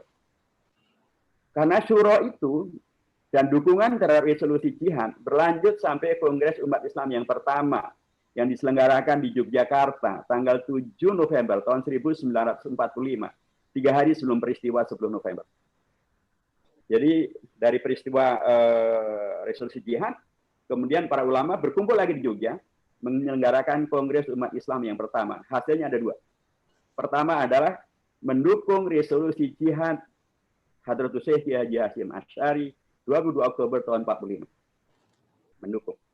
Dan harus digarisbawahi dan harus diingatkan bahwa Jogja tentu saja bukan Surabaya. Mayoritas yang ada di Jogja tentu adalah tempatnya Muhammadiyah. Mayoritas yang hadir tentu adalah afiliasinya kepada Muhammadiyah. Jadi saya ingin menyampaikan karenanya kalangan Muhammadiyah atau ulama non-NU mendukung fatwa jihadnya Kiai Haji Hasyim Asy'ari yang NU yang dari Surabaya. Ini hanya menandakan sekali lagi bahwa syuro tadi tidak berhenti hanya di Surabaya, tapi berlanjut. Dan para ulama dengan ilmunya yang mendalam tentang agama, tentang bernegara, ulama kita di Jogja, yang mayoritasnya dari kalangan Muhammadiyah, tidak kemudian mengatakan, nah itu kan fatwa NU, bukan fatwa Muhammadiyah. Dan karenanya saya nggak perlu ikut. Enggak tuh. Ternyata mereka mendukung fatwa Kiai Haji Hasyim Asy'ari, dan kemudian itu dukungan di Kongres Umat Islam yang pertama tanggal 7 November, dan kemudian PB Muhammadiyah, waktu itu masih namanya Pengurus Besar Pestur Muhammadiyah, di bawah pimpinan Ki Bagus Saidikusumo, yang bersama dengan Kiai Haji Wahid Hasyim nanti menyepakati ketuhanan Yang Maha Esa sebagai ganti dari ketuhanan dengan kewajiban itu. Beliau menandatangani yang disebut sebagai amanat jihad. Jadi kalau di NU namanya adalah fatwa jihad atau resolusi jihad, di Muhammadiyah namanya amanat jihad. Itu dikeluarkan tanggal 26 Mei tahun 1946. Jadi syura ini berkelanjutan. Jadi para ulama kita, sekali lagi yang belum saya sebutkan di sini, yang kita teladani dari mereka adalah bahwa mereka ilmu agamanya sangat mendalam. Ilmu agama mereka yang sangat mendalam itu tidak membuat mereka menjadi egoistik, tapi bahkan membuat mereka menjadi berukhuwah, membuat mereka bisa bermusyawarah, bisa membuat keputusan bersama. Keputusannya sangat hebat, yaitu jihad membela Indonesia melawan penjajah asing, dan itu dilaksanakan betul dengan dibentuknya Laskar Sabilillah, Laskar Hizbullah, Laskar Santri, Laskar Kiai, dan lain sebagainya. Dan itu kemudian berkelanjutan, bukan hanya berhenti di Surabaya, berkelanjutan sampai di Jogja dalam Kongres Umat Islam. Dan itu berkelanjutan menjadi amanat jihadnya PB Muhammadiyah pada Mei tahun 46.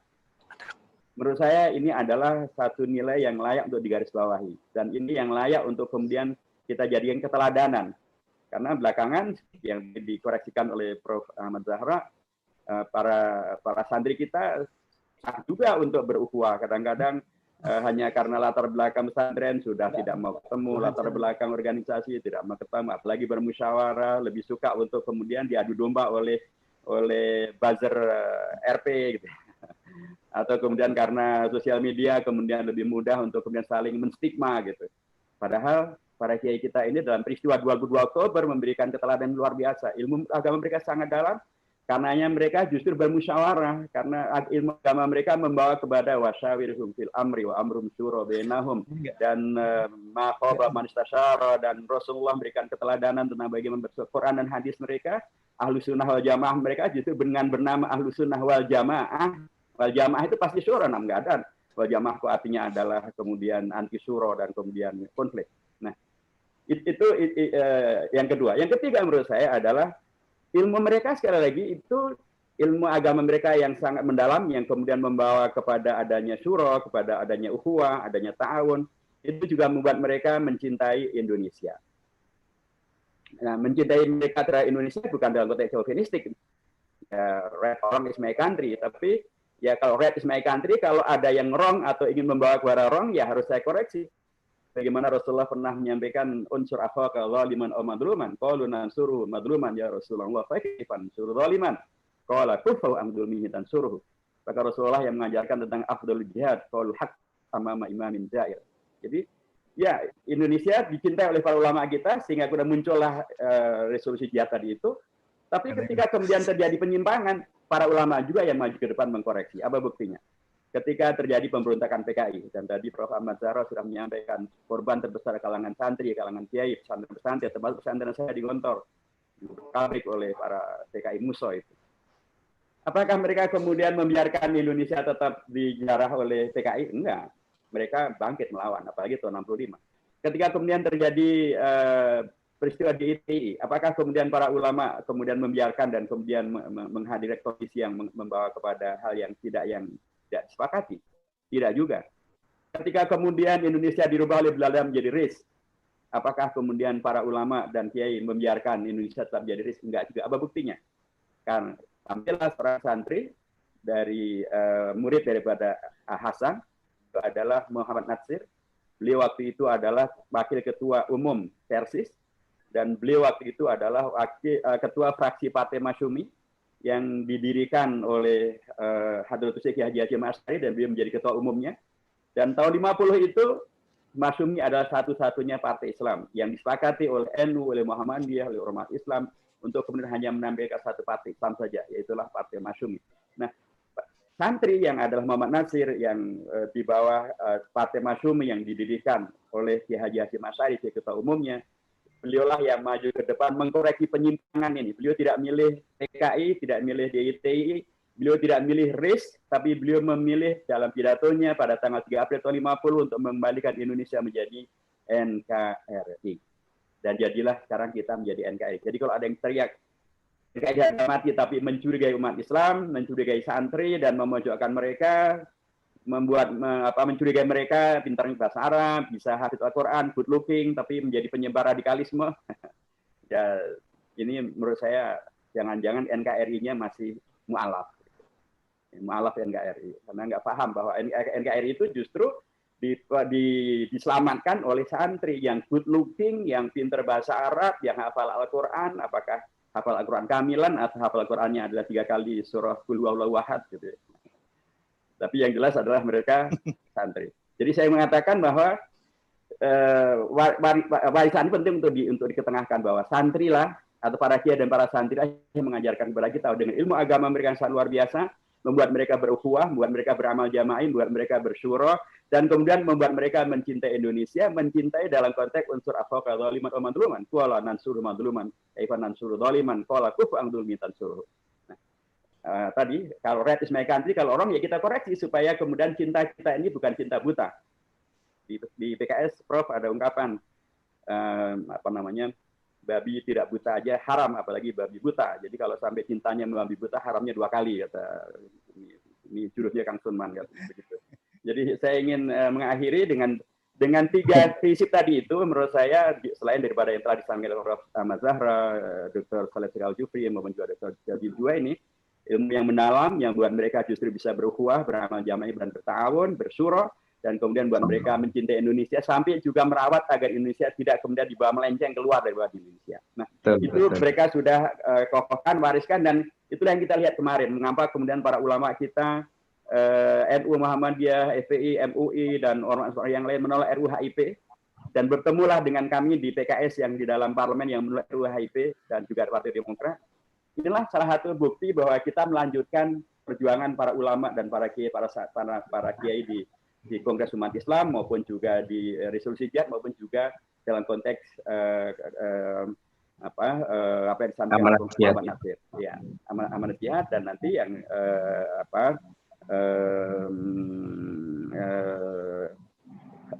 materi beliau disampaikan tanggal 3 April tahun 50 yang kemudian menghadirkan NKRI. Jadi ketika ada menyimpan, ya kita kembalikan. Mengapa juga kami juga menolak RUU Cipta Kerja, ya santri di PKS menolak RUU Cipta Kerja karena, dan ini ternyata sama dengan sikap dari Muhammadiyah, sikap dari NU, sikap dari MUI, sikap daripada tokoh-tokoh yang begitu banyak gitu ya.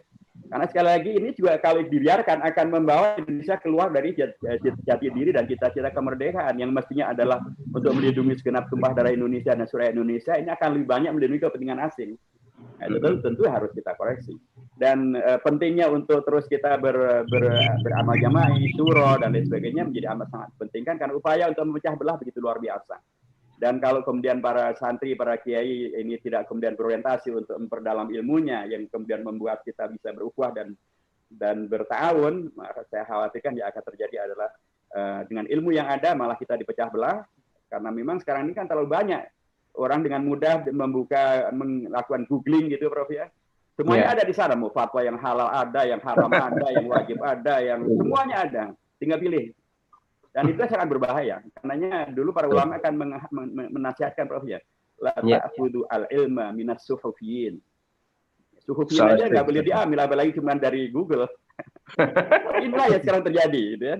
Jadi kalau kemudian para kiai kita tidak segera kemudian mengokohkan kebersamaan mereka dalam komitmen besar untuk ilmu agama mereka, membawa mereka berukhuwah, dan berukhuwah mereka membawa kepada kontribusi menyelamatkan Indonesia dan kemudian menghadirkan Indonesia sebagaimana yang dicita-citakan oleh para kiai kita dalam resolusi jihadnya, amanat jihadnya, maka kita khawatir bila kemudian santri-santri dan kiai-kiai akan datang kemudian tidak mendapatkan warisan yang sebenarnya tentang bagaimana relasi antara Islam, para kiai, para santri dengan Indonesia, dan begitu sebaliknya.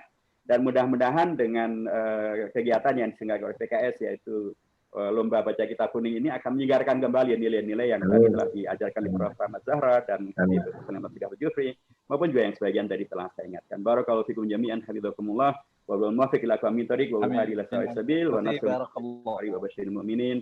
Assalamualaikum warahmatullahi wabarakatuh. Waalaikumsalam warahmatullahi wabarakatuh. Waalaikumsalam warahmatullahi wabarakatuh.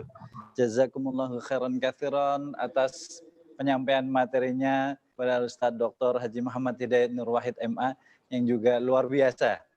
Ini perlu dicatat oleh para generasi muda tentang sejarah bagaimana terjadinya Hari Santri, ya. Agar kemudian setiap peringatan Hari Santri itu tidak kehilangan esensi bagaimana lahirnya Hari Santri tersebut. Jazakumullah khairan katsiran sekali lagi kepada Ustaz Dr. Haji Muhammad Hidayat Nur Wahid, dan juga kepada Profesor Dr. Haji Ahmad Zahro Al-Hafidh. Sekali lagi kepada kedua pembicara kita, jazakumullahu khairan katsiran, dan juga kepada Al-Habib Dr. Haji Salim Segaf Al-Jufri, dan juga kepada Ketua Fraksi PKS DPR RI Dr. Haji Jazuli Juwaini yang telah membersamai dari awal acara hingga penyampaian materi oleh kedua pembicara tadi. Acara selanjutnya adalah sosialisasi tentang teknis bagaimana lomba baca sebentar. kuning oleh ketua. Halo. Iya. Halo, sebentar. Ahlan Ustaz. Sebelum sosialisasi tata cara, mungkin para pembicara kalau ada kesibukan lain kita persilakan untuk menimbalkan grup. Atas nama pimpinan dan anggota fraksi mengucapkan jazakumullah khair pada Yai Ahmad Zahro. Alhamdulillah nasihat antum seperti yang disampaikan oleh Dr. Hidayat itu kita lakukan juga dalam langkah milad fraksi lomba pidato 5 tokoh bangsa. Mulai dari Hadratus Syekh Hasyim Asy'ari, Kiai Haji Ahmad Dahlan, Panglima Jenderal Sudirman, Bung Karno dan Bung Hatta. Insya Allah tahun depan mudah-mudahan lebih banyak lagi. Mohon doa dari antum, dari para ulama, dari kiai. Mudah-mudahan kami fraksi PKS selalu istiqomah memperjuangkan keumatan, memperjuangkan kerakyatan, dan menjaga negara kesatuan Republik Indonesia. Jangan segan-segan, selalu kami dinasihati Pak Kiai. Jazakumullah khair sekali lagi atas kehadiran antum. Dan kalau antum ada acara lain, dipersilakan meninggalkan grup biar sosialisasi oleh panitia untuk bersama saja. Jazakumullah khair. Terima kasih, saya mohon maaf. Jazakumullah khairan katsiran. Jazuli Juwaini menyampaikan.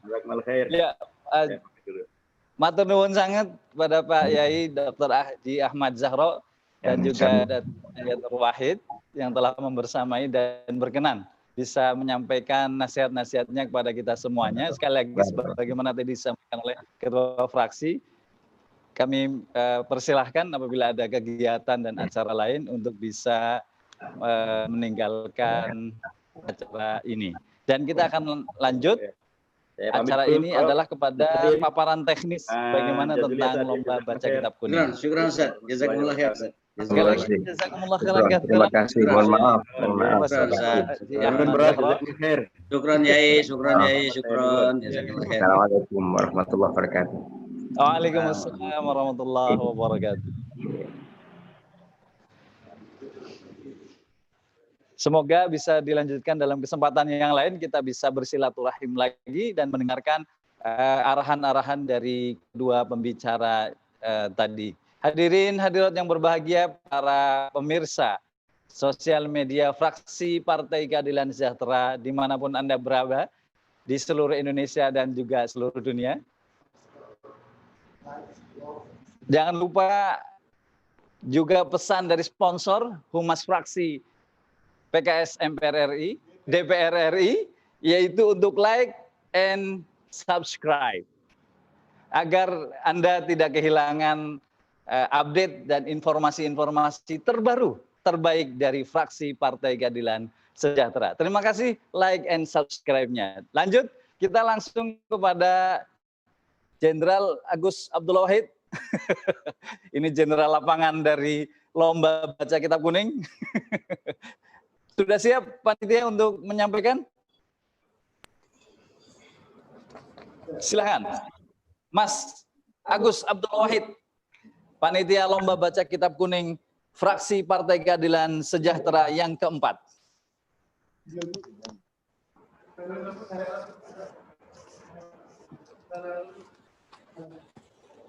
Kita tunggu sejenak, ada beberapa tayangan-tayangan untuk menghantarkan. Untuk informasi bahwa para pemirsa, diantaranya tadi kita lihat ada dari Aceh sampai Papua. Dan juga mendoakan agar acara ini lancar dan juga memberikan kemanfaatan yang banyak kepada seluruh rakyat Indonesia melalui Lomba Baca Kitab Kuning secara umum dan juga pada khususnya santri-santri yang ada di Indonesia. Dalam rangka peringatan Hari Santri Nasional 2020, fraksi Partai Keadilan Sejahtera DPR RI menggelar launching Lomba Baca Kitab Kuning yang keempat tingkat nasional tahun 2020. Acara akan berlangsung pada hari ini dengan mengambil tema meneladani peran ulama dan santri dalam meneguhkan kedaulatan NKRI. Launching lomba kitab kuning akan langsung dilakukan oleh Habib Dr. Salim Segaf Al-Jufri MA, Ketua Majelis Syuro Partai Keadilan Sejahtera, dengan keynote speaker Dr. Haji Jazuli Juwaini MA, Ketua Fraksi PKS DPR RI. Acara launching lomba kitab kuning juga akan diisi oleh narasumber Profesor Dr. Az-Zahro Al-Hafiz, Rektor Universitas Pesantren Tinggi Darul Ulum Jombang, dan Dr. Haji Muhammad Hidayat Nur Wahid MA, Wakil Ketua MPR RI dan Ketua 1 Badan Wakaf Pesantren Gontor. Acara dapat Anda saksikan melalui akun media sosial Fraksi PKS DPR RI dan PKS TV.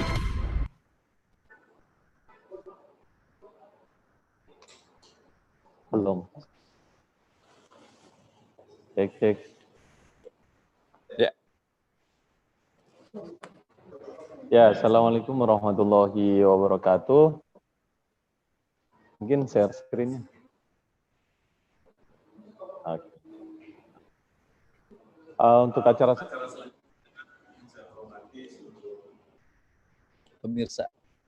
halo, cek. Udah oke. Maaf tadi ada sedikit kendala teknis.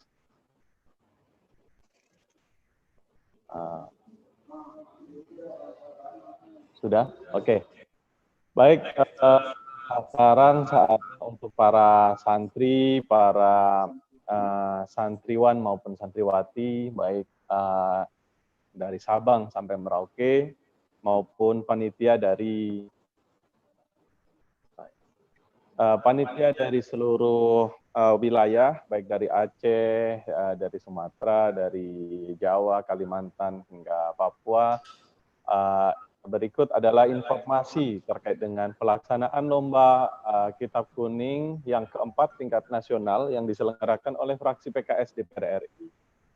Yang pertama yang ingin kami sampaikan adalah terkait dengan pendaftaran. Pendaftarannya nanti di hari Kamis. Oke.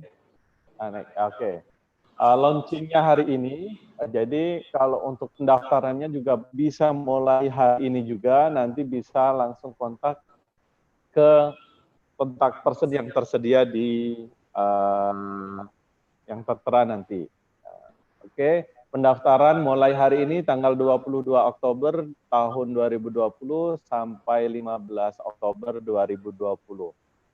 Untuk tempat dan waktu pelaksanaan, babak penyisihan nanti akan dilaksanakan mulai tanggal 16 November sampai tanggal 3 Desember 2020 di masing-masing wilayah, bisa di daerah maupun di provinsi masing-masing.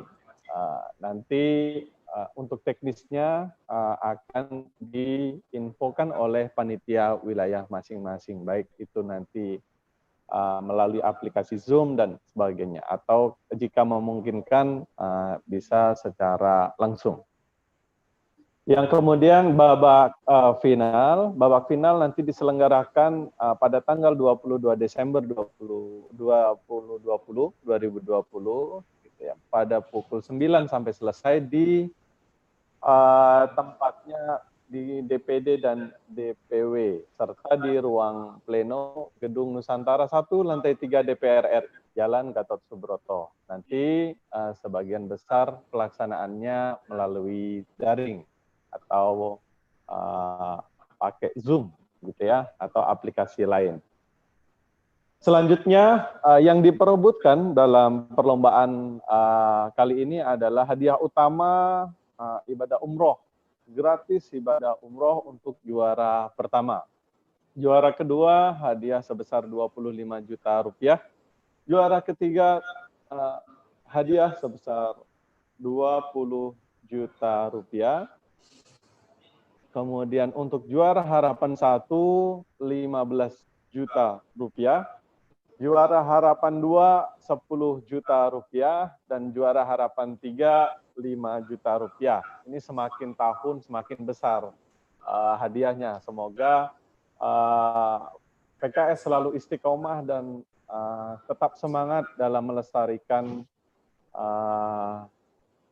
budaya Islam. Lanjut.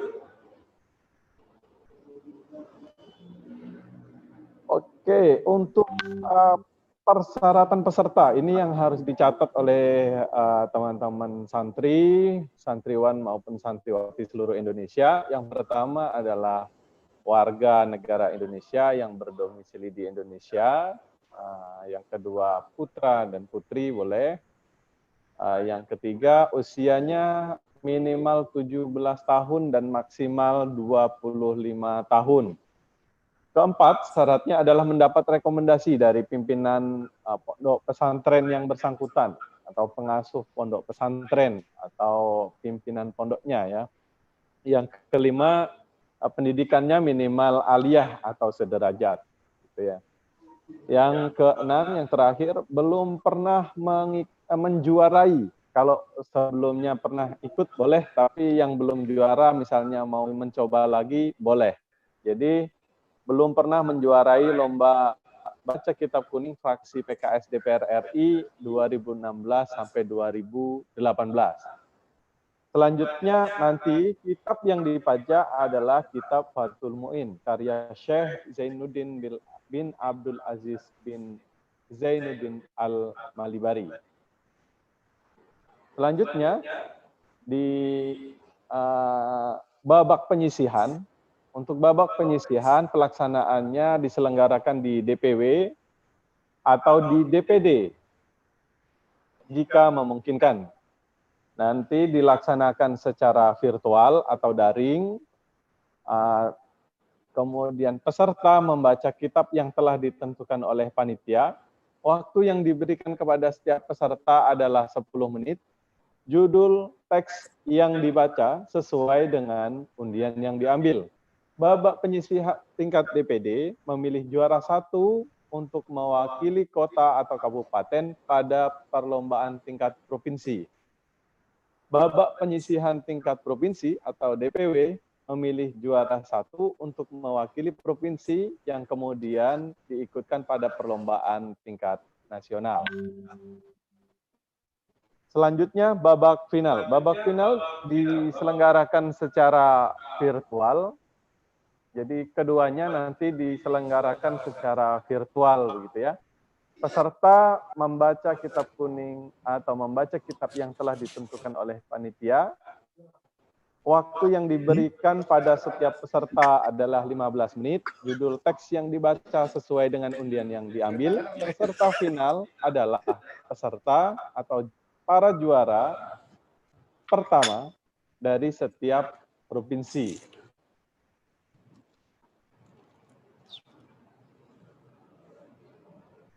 Pemenang dari final nanti, jadi di acara final akan diambil juara 1 sampai dengan juara harapan 3 menurut skor yang diberikan oleh Dewan Juri.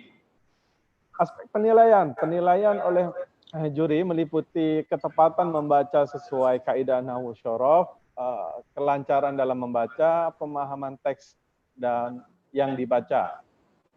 Lanjut ke scoring, kita percepat. Adapun scoring kurang lebih seperti ini ya, sempurna 90 sampai 100, baik sekali 80 sampai 89, baik kriteria baik 70 sampai 79, kriteria sedang 60 sampai 69, kriteria kurang 50 sampai 59, kalau kurang sekali berarti 49 ke bawah begitu ya. Kemudian dewan jurinya. Dewan juri ini akan di masing-masing wilayah ya nanti ditunjuk oleh panitia wilayah begitu ya. Kalau di pusat di babak finalnya nanti dewan juri kita ada pertama juri kehormatan Dr. Kiai Haji Salim Segaf Al-Jufri, Ketua Majelis Syuro Partai Keadilan Sejahtera.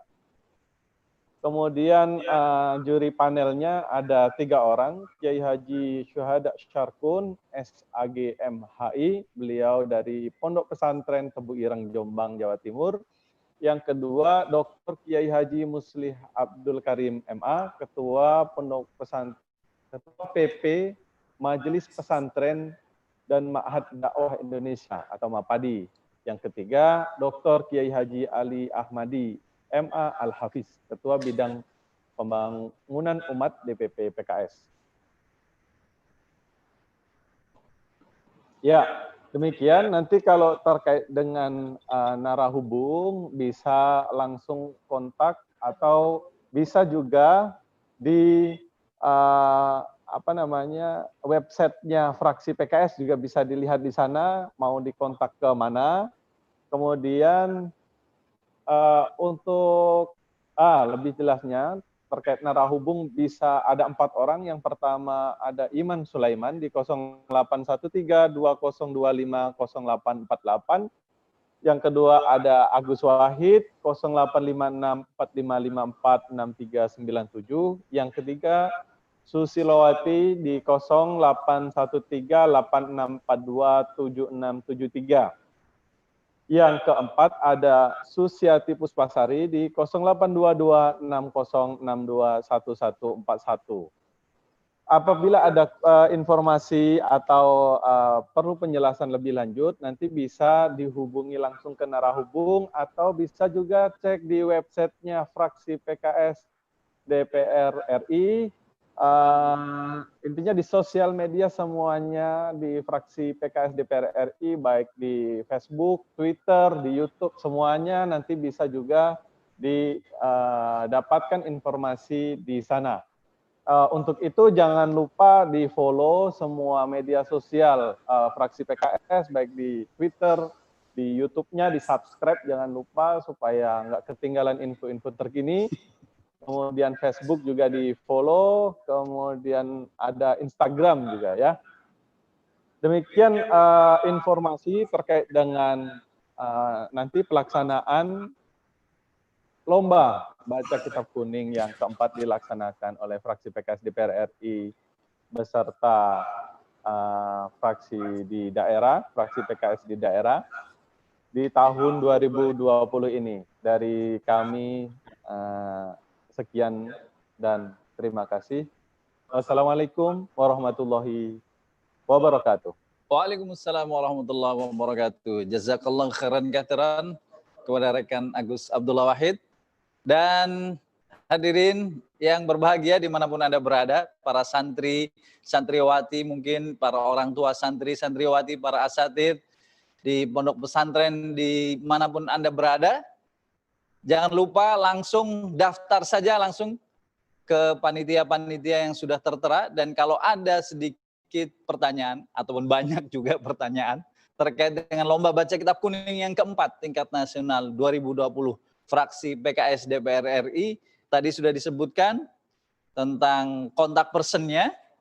Nanti bisa kalau belum sempat tadi ditulis, dicatat langsung saja ke sosial media dari fraksi PKS DPR RI.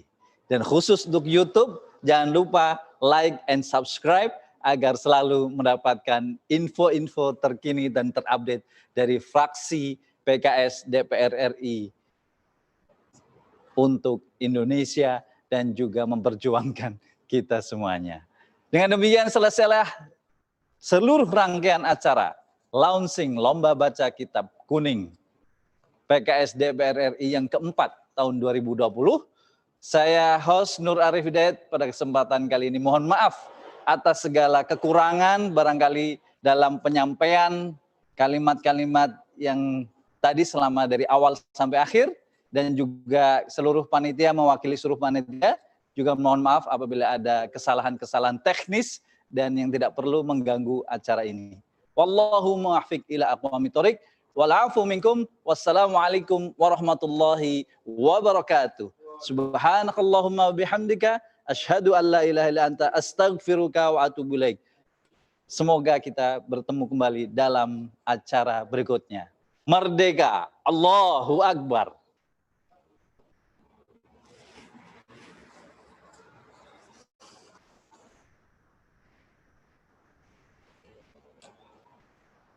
Nasional 2020, fraksi Partai Keadilan Sejahtera DPR RI menggelar launching lomba baca kitab kuning yang keempat tingkat nasional tahun 2020. Acara akan berlangsung pada hari ini dengan mengambil tema meneladani peran ulama dan santri dalam meneguhkan kedaulatan NKRI.